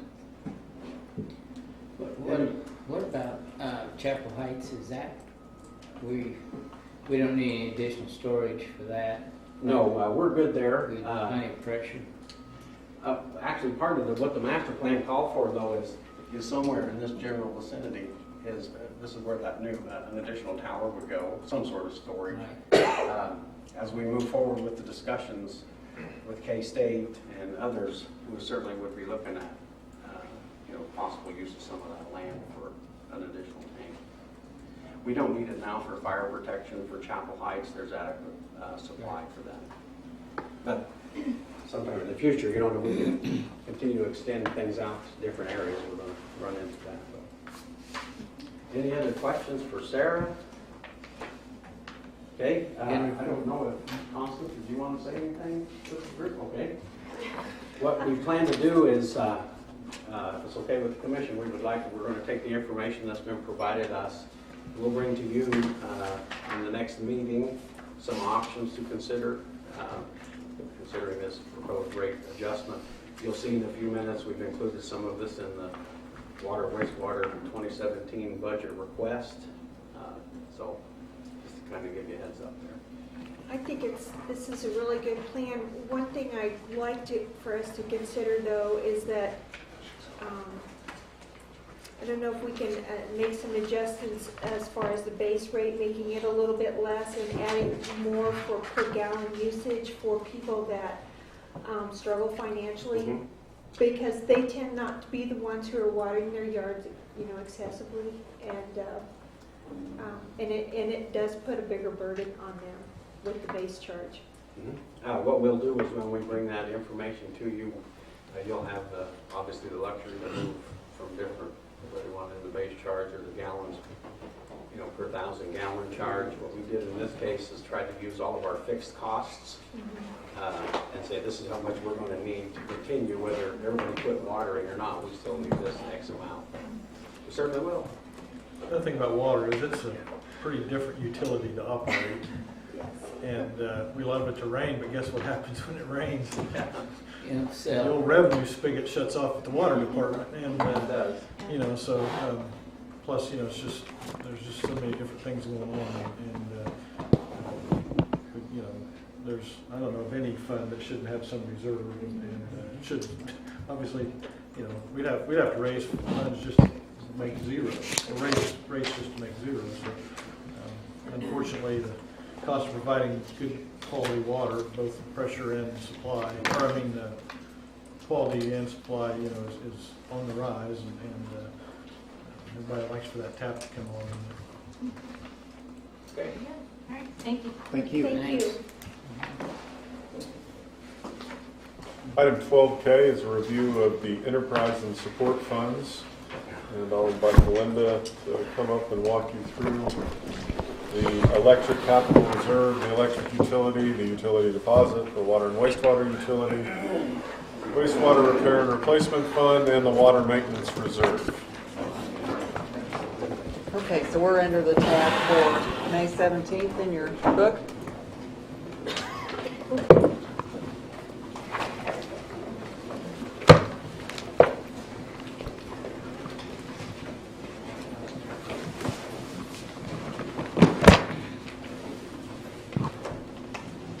First fund that we're going to look at is Fund 67.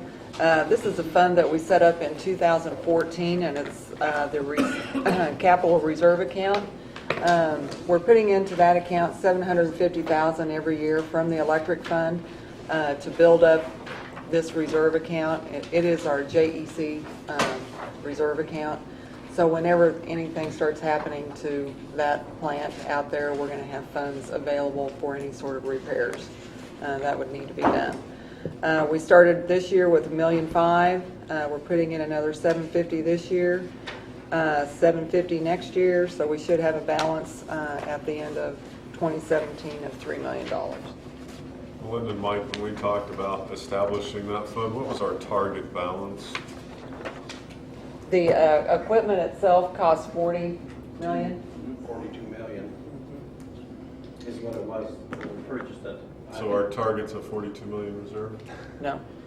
So what's our But target reserve? Probably 15 million. Okay. That way you have funds in case, that equipment has need for maintenance. The amount was what I was looking for. And the major components, that would cover any major component failure. Okay. Fund 68 is the electric fund. We started the year with $7,653,000. We're showing you the electric collections here in the revenues, also connection fees, reimbursements from developers, sales tax that we collect on the utility bills. So we have a total available here in 2016 of $40,664,000. Next year in 2017, we're carrying over slightly less. We've got some projects in 2016 that we're going to take care of out of some cash balance. So then you also have the same revenues in 2017 as 16. So you have a total available of $40,190,000. The next page is the additions. Can I ask a question on yes. Real quick, sorry to keep jumping in. No. The trend from on collections electric 3101 from 2013 actual, 2014 actual, 2015 actual to 2016 revised budget, which is an estimated actual.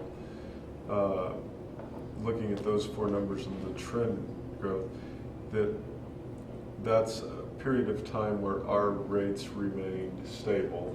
So is the growth more customers, or is the growth more consumption per customer? The growth in that period of time was two things. One, in 13 was the final stage of levelizing the rate adjustment that we had done. So in 14, we actually was able to see the full rate adjustment that we made in 2013. Okay, so there was a part of that year, there was a, okay, I thought it was a January 1 adjustment. Yeah. Never mind. All right, yeah, it was July 1, you're right. And the rest of it, Matt, is basically customer growth. I don't know that anybody's using any more energy. Okay. We did have some customers. More customers. And we leveled that out between 16 and 17. We do have the BFA plant coming on. Right. But we don't know exactly what that's going to be. Right, that's consistent with how we budget other funds. 411, the additions, for 2016, we have $1,866,000, and then in 2017, we have $2,476,000. I do want to let you know that whenever you want to look at any of the detail on these line items, it's all at the back of your budget. But Mike, would you like to go over a few of those larger items and tell them about the projects? Contracted contractors, that's $125,000. That's where we use when we hire contractors. We did different projects with contractors to bore in conduits for us for underground projects. Could be substation work that we need to get done. Those types of things is what that's used for. The electric meters is another one. We spend $125,000 a year on those. What we're doing is when we switch to the AMI system, we now have the capability of switching over to remote disconnect meters that we put in residential customers' homes. So like in my house, if I don't pay my bill, that can be remotely disconnected by a computer. We don't have to send out a server man to actually physically disconnect that. So that's why that number stays up there a ways. New equipment, other $250,000. That's going down here to the SCADA system, $750,000. What this is 3 years ago we put in the main station for SCADA system that ran electric, but it also has the capability of running water and wastewater. It'll be the head end for all three utilities. And in the service center over there, I don't remember if you remember the one room where we had the big screen. This year we will complete the transfer of all that other data to come in to SCADA, so you'll be able to see water, wastewater, electric, and Jamison all at one location, or remotely. If Fred wants to pull it up on his computer, he can see what's going on with the water wells. This will complete that portion of SCADA. Is that SCADA something we catch up on eventually, and that comes down? Yes, you'll see in the water budget, there's an expenditure, I don't remember off the top of my head, I think it's like $100,000. Between these two, that will completely eliminate major expenditures in SCADA. There'll be some minor, we'll have some maintenance costs here and there, but the bulk of it is done. We've played to catch up on SCADA for the last several years. We're finally there. And then where are we at on the substations, Mike? Material distribution, that's another one of the larger line items. $675,000 this year. Yeah, that's material that we purchased when we expand the distribution system, whether it be underground cable, whether it be overhead wires, poles, cross arms, those types of things. That's where that gets spent out of.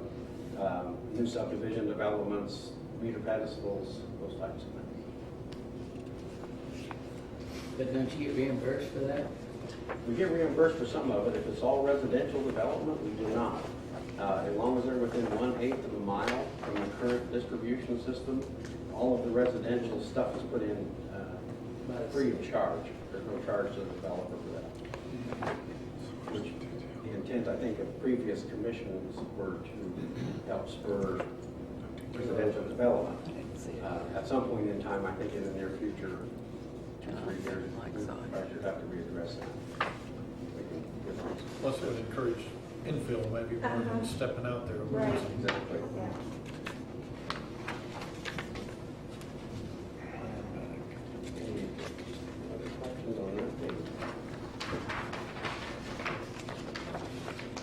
Okay, in 412 production, this is where we start having some of the employees. We've got 4 employees in this area, along with their benefits. And the other large items in the production area are the wholesale electric costs, along with the long-term debt costs that we have on the power supply, JEC operating costs also. So if you do take a look at the revenue and compare it to your wholesale electric costs, if you go back and look at the 2013 revenue and look at the wholesale power, you can see that, you know, what it's really starting to work. So And part of that increase, you know, in the last couple of years on wholesale electric is when we secured the Heartland power deal to cover additional capacity that we needed. That's what part of that, some of that increase is there. It was our first year under, it was the KMEA contract, did it start January 1, 2013? Mm-hmm. You know what our 2012 actual was? It was like, not exactly, but I think it's around $23 million, $24 million. Yeah, it's just been enough years now that it's fallen off the Starting to backside. And it's obviously the wholesale power supply costs has gone down significantly. It'll start to go back up just like the curves. Yeah, it's shown everybody will continue to increase over time, but not nearly as rapid as it was. We got more meters too. We do. I mean, you know, out there at Chapel and Sammy's development. Yeah. There's gonna be. So we're gonna be buying more electricity. any other questions on production? Distribution, we have 20 employees in this area, so you've got the salaries and along with the benefits there. Some of the other expenses are tree trimming, repair on vehicles, material street lights, and just basically your supplies operations. New equipment other. Mike, do you have what we have on the detail on that, the 10,000?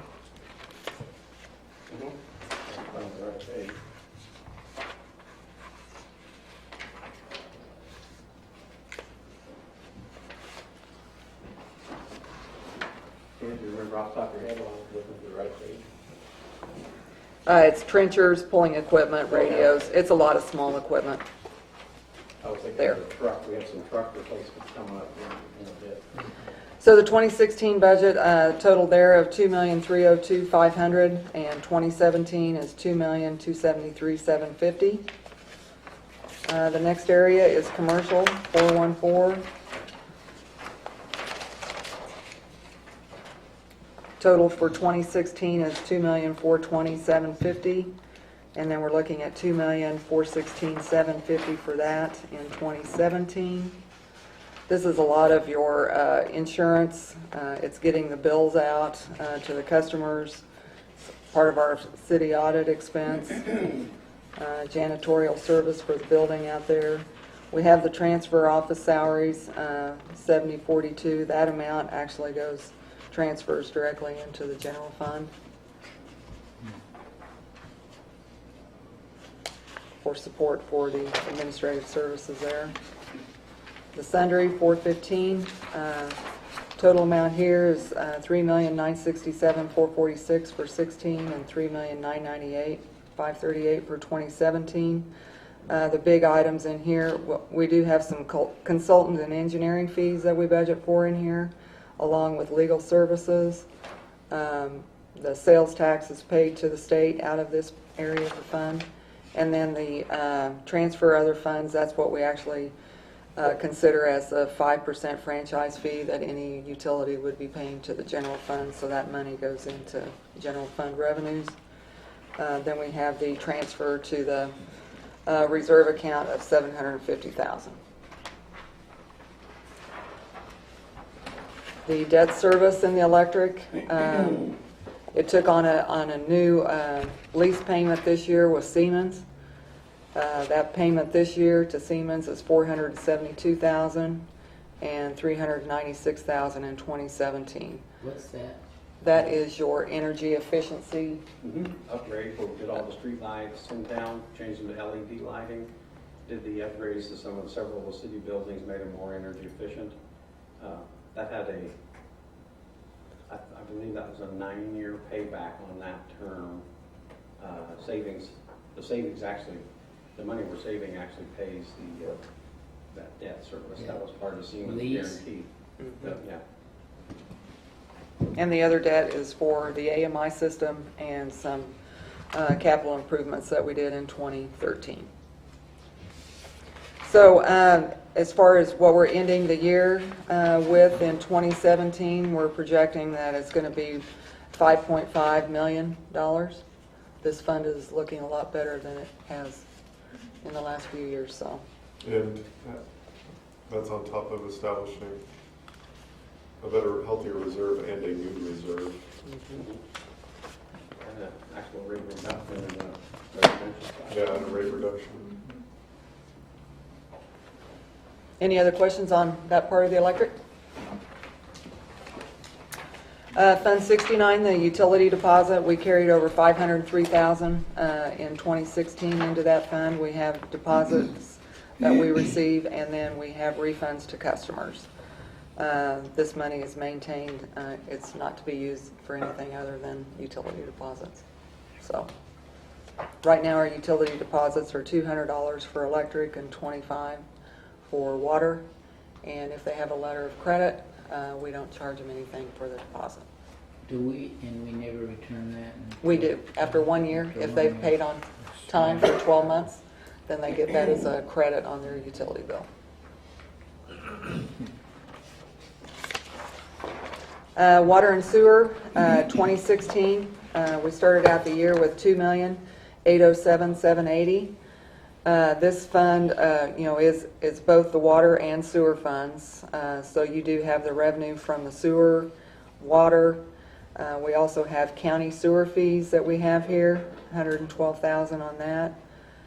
Fire leg fees, sewer maintenance fees, sewer tank fees. We also have tax on water consumption that we collect. There is a transfer that we have every year from the maintenance and the wastewater reserves that go into this fund to pay for repairs for those two areas. This year it's $250,000 and 16. Well, both years it's $250 and then $200. Is water and sewer, they don't pay a franchise fee like? Yeah, they do. We'll get to that. Oh. Yeah.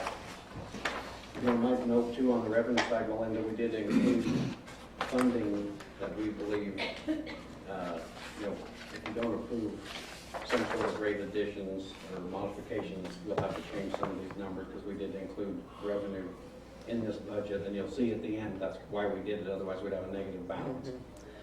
So in line item 3103, in 2016, we're looking at $4.3 million in revenue. We took a look at what the study was proposing, and we're increasing that up to 5.5.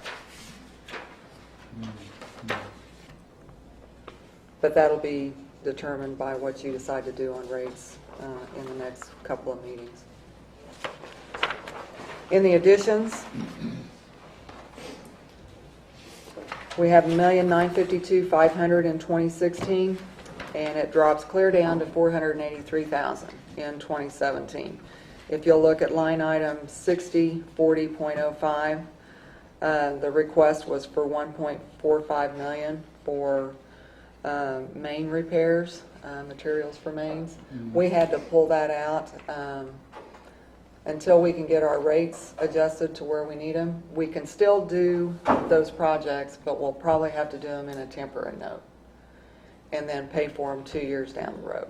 It's not like we're going to stop doing repairs. We're still going to do them, but we're going to have to find another way to pay for them for a couple of years, and then when the rates catch up, hopefully we can just pay that back. So. However, it would be my strong recommendation that if you don't want to do adjust rates or to adjust rates as proposed by the third party, that is the most immediate way to make a big enough difference on the expense side to account for a lack of revenue. So if, in the absence of wanting to raise rates, you need to stop your capital projects and your cleaning campaign immediately. You don't have the funds to be able to afford to do that. So that's, and we can kind of get into this maybe a little bit more towards the end, but, or maybe in the coming weeks. I can appreciate tying water rate changes to who's consuming more, pays more. That is part of the water discussion. The other part of the water discussion is the public safety and the quality piece. It takes water infrastructure and it takes a crew to maintain it, to bring adequate water pressure to supply fire protection to an urban area and to provide a clean water supply to an area. And so there is it's a balance. There are fixed costs, and those are the base rate costs, and that should really, in theory, support your operations. And, acquiring additional rights and water quantity issues, that becomes a premium paid by those demanding more quantity. But the quality and the adequacy of the pressure is really a responsibility that's shared by all of the users. And as we consider rates, we need to find that balance. It may be more politically acceptable to put it on the high volume users, but everybody's got a share in making sure that the water supply is safe and adequately sized. So the additions total in 2016, like I said, $1,952,500 and $483,000 in 2017. Do you have any other questions in this area, or do you want to add anything, Mike? I don't think so. Sewer maintenance is the next area. Hey, I just got a quick question. Sure. When was the last time we did raise rates, our water rates? Would you know? And maybe you can look that up and get back with us. 2009, I think we did adjust the base rate when Wheatland Electric raised their cost to us after when they adjusted their water rates. They raised that base charge. We raised ours to cover that cost because it's a fixed cost. We paid them roughly $58,000 a month base cost before we take any water from them. That's the only adjustment. We'll provide that history before the next meeting. Okay, thank you. Sewer maintenance, 312, there's 5 employees in this area, so you have the salaries and benefits for those individuals, and then those are just basically the operating expenses in sewer maintenance. We have a total in this area of $367,000 in 2016 and $465,250 in 2017.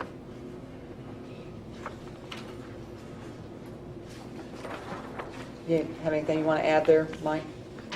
No, it's pretty much standard stuff all on that page. The treatment plant, 313. You see the employees there and their benefits. Some of the larger expenses in this area are contract services with the biosolids, repairing of the equipment at the plant. That's also a pretty expensive area, and also the SCADA at $150,000 next year. Next page, the larger items there are your utilities, electric in the $300,000 both years, and basic operating expenses. This department for 2016 is $1,525,500, and in 17 is $1,608,650. Anything you want to add there? I don't believe so unless there's any questions.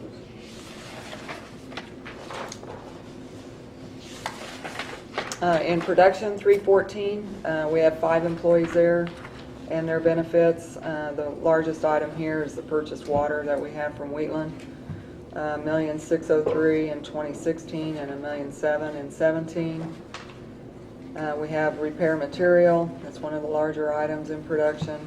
Also utilities electric in the 300,000s there.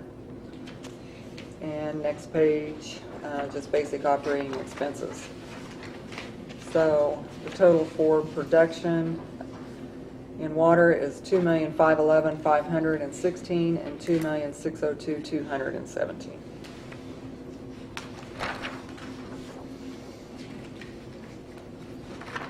$315 distribution. You have 9 employees in this area along with their benefits, travel and training, and repairing of equipment. Next page. We do have some purchases of equipment, $80,000. Do you have that handy with you, Mike? I do.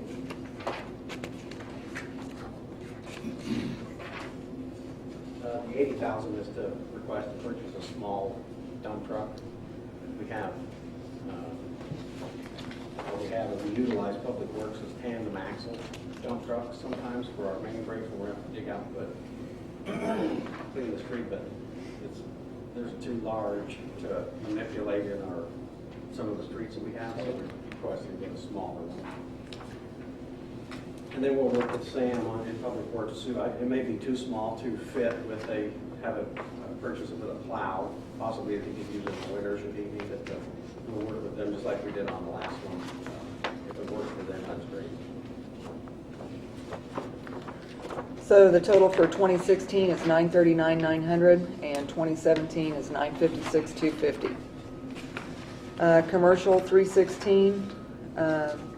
This is basically the same as the electric department. It also has a transfer office salaries going to the general fund, $435,600 this year and $438,000 next year. The total in this area for 2016 is $596,850 and $481,250 for 2017. In the sundry area, 317. This is where we have transfer other funds. This is what we would call the franchise fee. That's line item 7045. That goes to the general fund, $358,200 each year. And we also pay our water use fees to the state, $110,000 out of that we collect on the utility bill. Fund 80, debt service. This is on the... Real quick on that tax water user fee. Uh-huh. Is that a zero-sum number, or does that get some cushion? I mention that because one of the things being discussed at the state level is new ways to fund new water plans and likely be increased fees in the future for municipal water. And, not just municipal, but not, I don't think, be in this budget, but... in the future. I mean, is that pretty much how much you need each year, or? It is. You can see if you go back to 15 and 14, 107 and 103. That's what we're right at 110. It didn't include anything that the state may do for additional fees. It's not that big of a number anyway, but something to keep in mind. Yeah, that might be one thing when we consider the ordinance change, that we identify some pass-through costs that change without having to go create a new ordinance or eating it and throwing out your cost of service study, that you did for we've been through that before where we do a once in a decade rate change and then find out a pretty big variable changes 2 weeks later. So Fred went and testified at that Blue Ribbon Task Force funding committee meeting, and that's, just some of the things are being thrown out there by different entities, as everybody else, needs to pony up. Yeah. Municipal water is one that is at the top of most lists, to pay more. We'll keep an eye on that. Debt service is the last area here, roughly $1.9 million both years. As you can see, when we end 16, we're down to $353,000. We adjusted rates in 17 and took out projects, and we're going to end up with right around 221. So, as you can see, there's a need for some action. So, the last two funds are Fund 81 and 82, and they're the reserve funds. One's 81 is for wastewater. 5% of the revenues go into there, and then we use any of those revenues that we need to do the repairs in the Fund 80. 82 is for the water fund. Same scenario. 5% of the fees. So that takes care of today's session. Does anybody have any questions?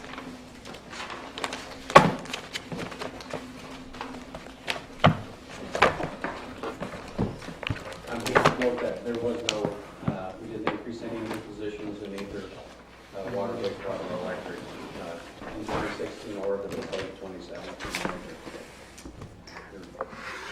We're keeping it where we can. Thanks, Melinda. Thank you. Item L is an executive session. We don't anticipate the need to take, for the commission to take action following that executive session. So the commission would like to move on to item 12M, the consent agenda, and then do the commission reports following that. We can end the Channel 8 broadcast and conclude the meeting with the executive session. So if that's acceptable, item 12M 1 through 5 is the consent agenda.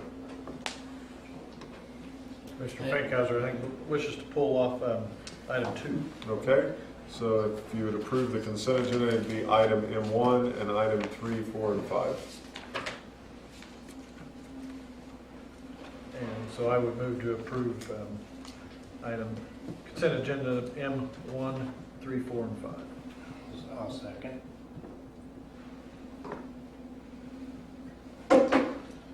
Motion and a second. Any further discussion? All those in favor, aye?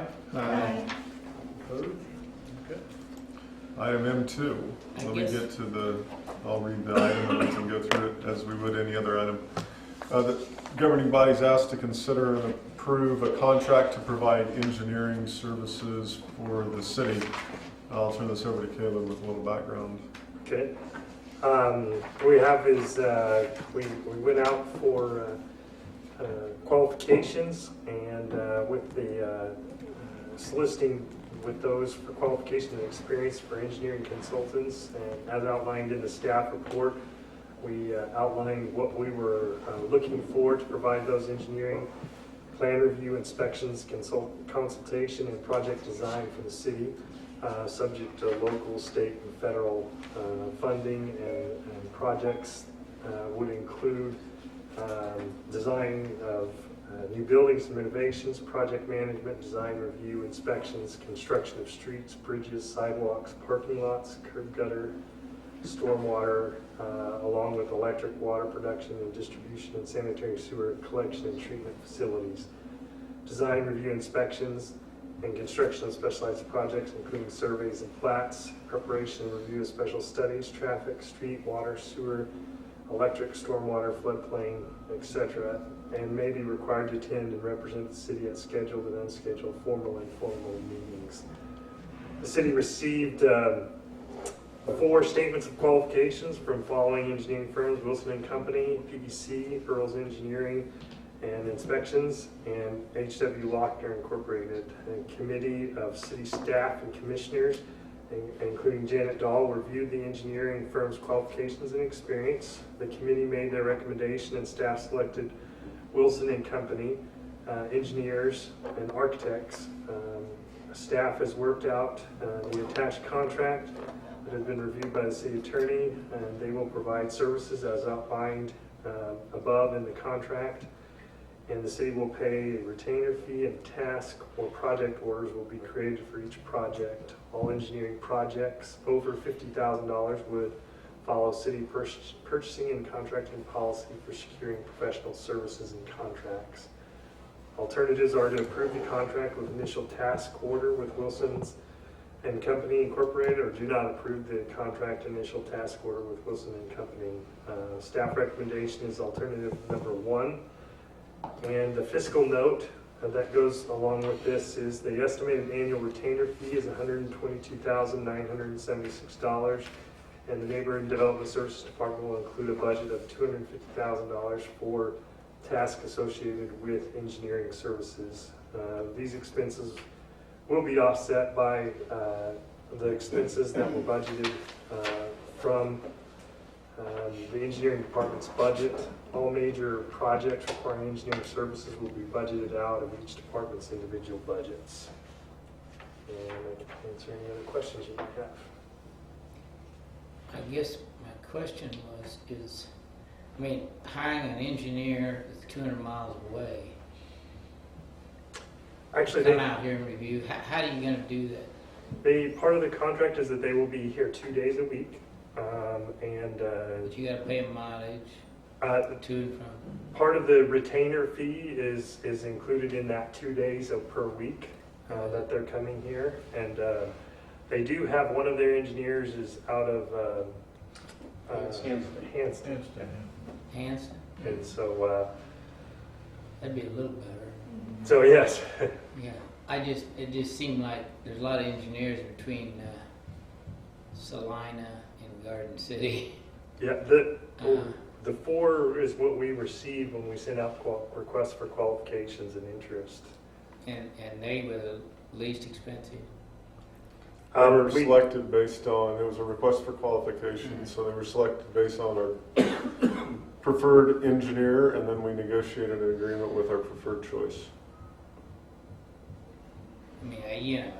I just thought Earls would be the logical person since they're here. Well, considering the projects that we have going on here, this company fit our needs the best. And our needs were to review plans. Well, that's part of it. It's based on qualifications to perform all the duties that were outlined. It's not only review, it's development of projects and design, review, preparation.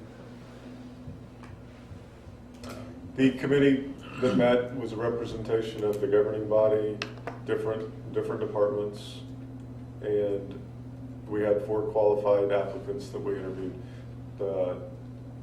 Choosing Wilson isn't an indictment against PEC, Earls, or Lochner, all of which are qualified engineers and do work for the city of Garden City. The group chose, it was strong support for Wilson and Company among that group after going through all the interviews. Staff certainly stands behind the choice of the group. If the commission chooses not to support that, we'll go back to the well and negotiate with someone else off that list. But that's the process we use for selecting professional services, regardless if it's engineering or anything else.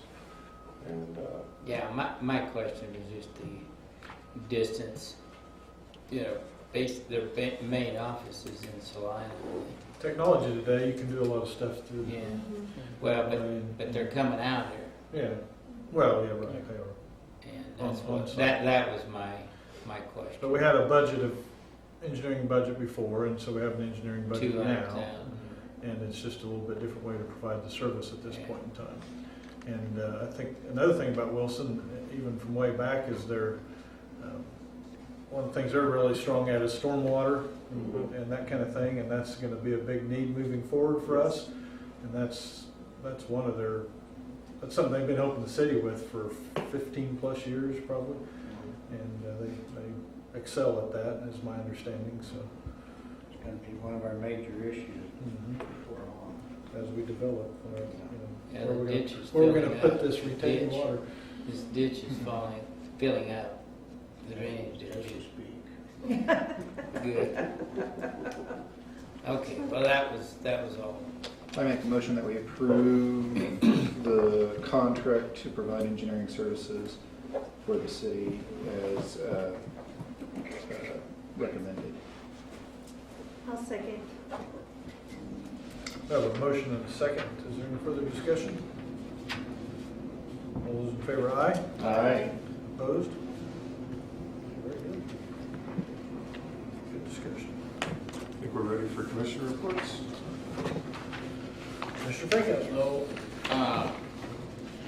just wanted to comment on our meeting. I thought it was good meeting with the county and the city, and I think that's one of our strong suits, and it was mentioned there, but there's a lot of cities and counties that don't get along that well. So that was good. Safety award to Candace, I thought, wanted to commend her on that. She's already gone. But, and Mike, congratulations to you, being the new president. KMU. So, other than that, that's all I have.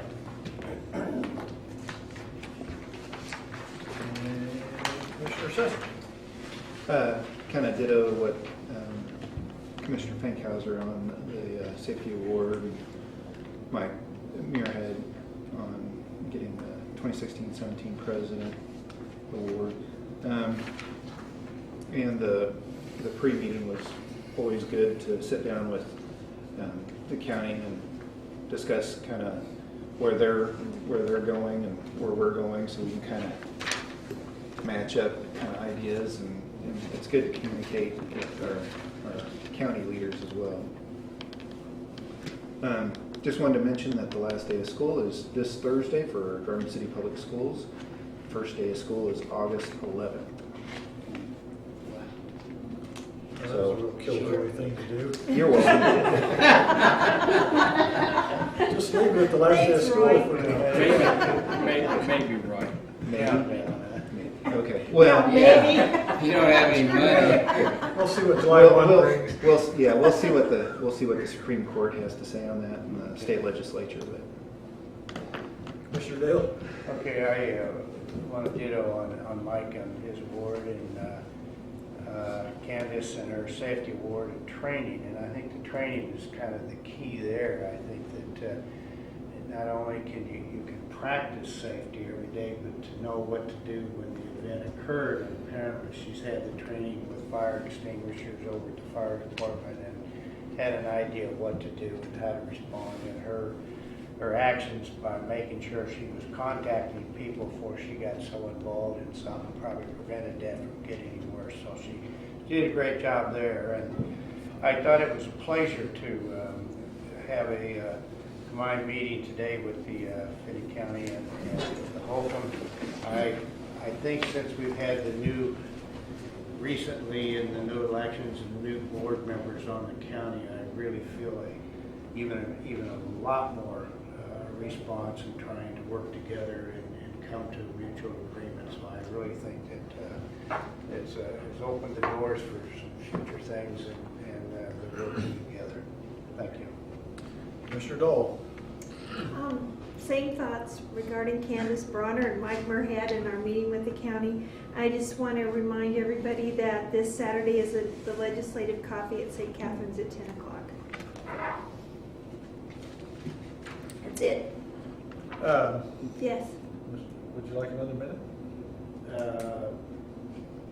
We do have a meeting, I guess, before the parade, don't we? We do have our town hall meeting. Okay, well, we'll. And a regular meeting. Regular. And a regular Okay, meeting. we discussed it, so we're gonna be in the parade. Beacon part of it? Yeah. Well, I certainly echo all the good appointments and awards and the meeting today. I've just talked to people from other areas that openly, almost, celebrate their lack of working together, and at the same time, one gentleman, I really admire that about you guys, and I wish we could get that going. But so I do the county commission, past and present.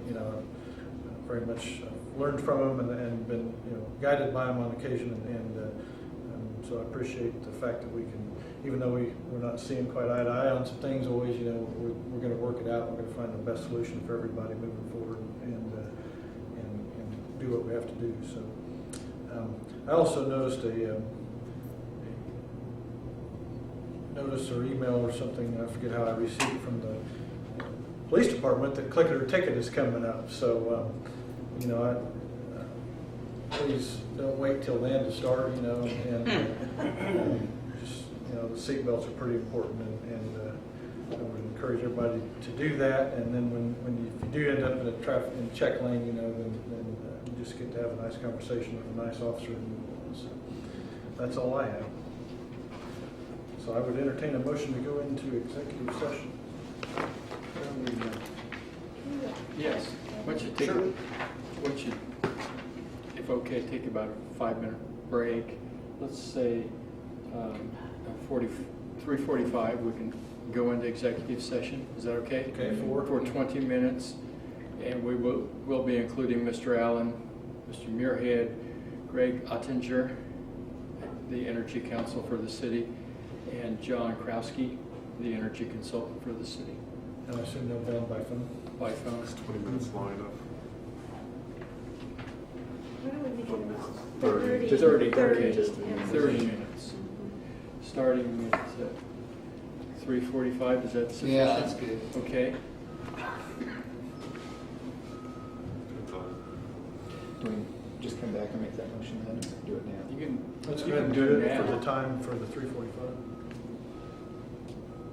You got it down. Go, Go Roy. ahead. Okay, I will move to go into executive session pursuant to KSA 75-4319B2 pertaining to consultation with an attorney, and that we go in at 3:45 for 30 minutes, that Matt and Mike Muirhead join us, and that Greg Ottinger and John Krowski will be on by phone, our legal representation.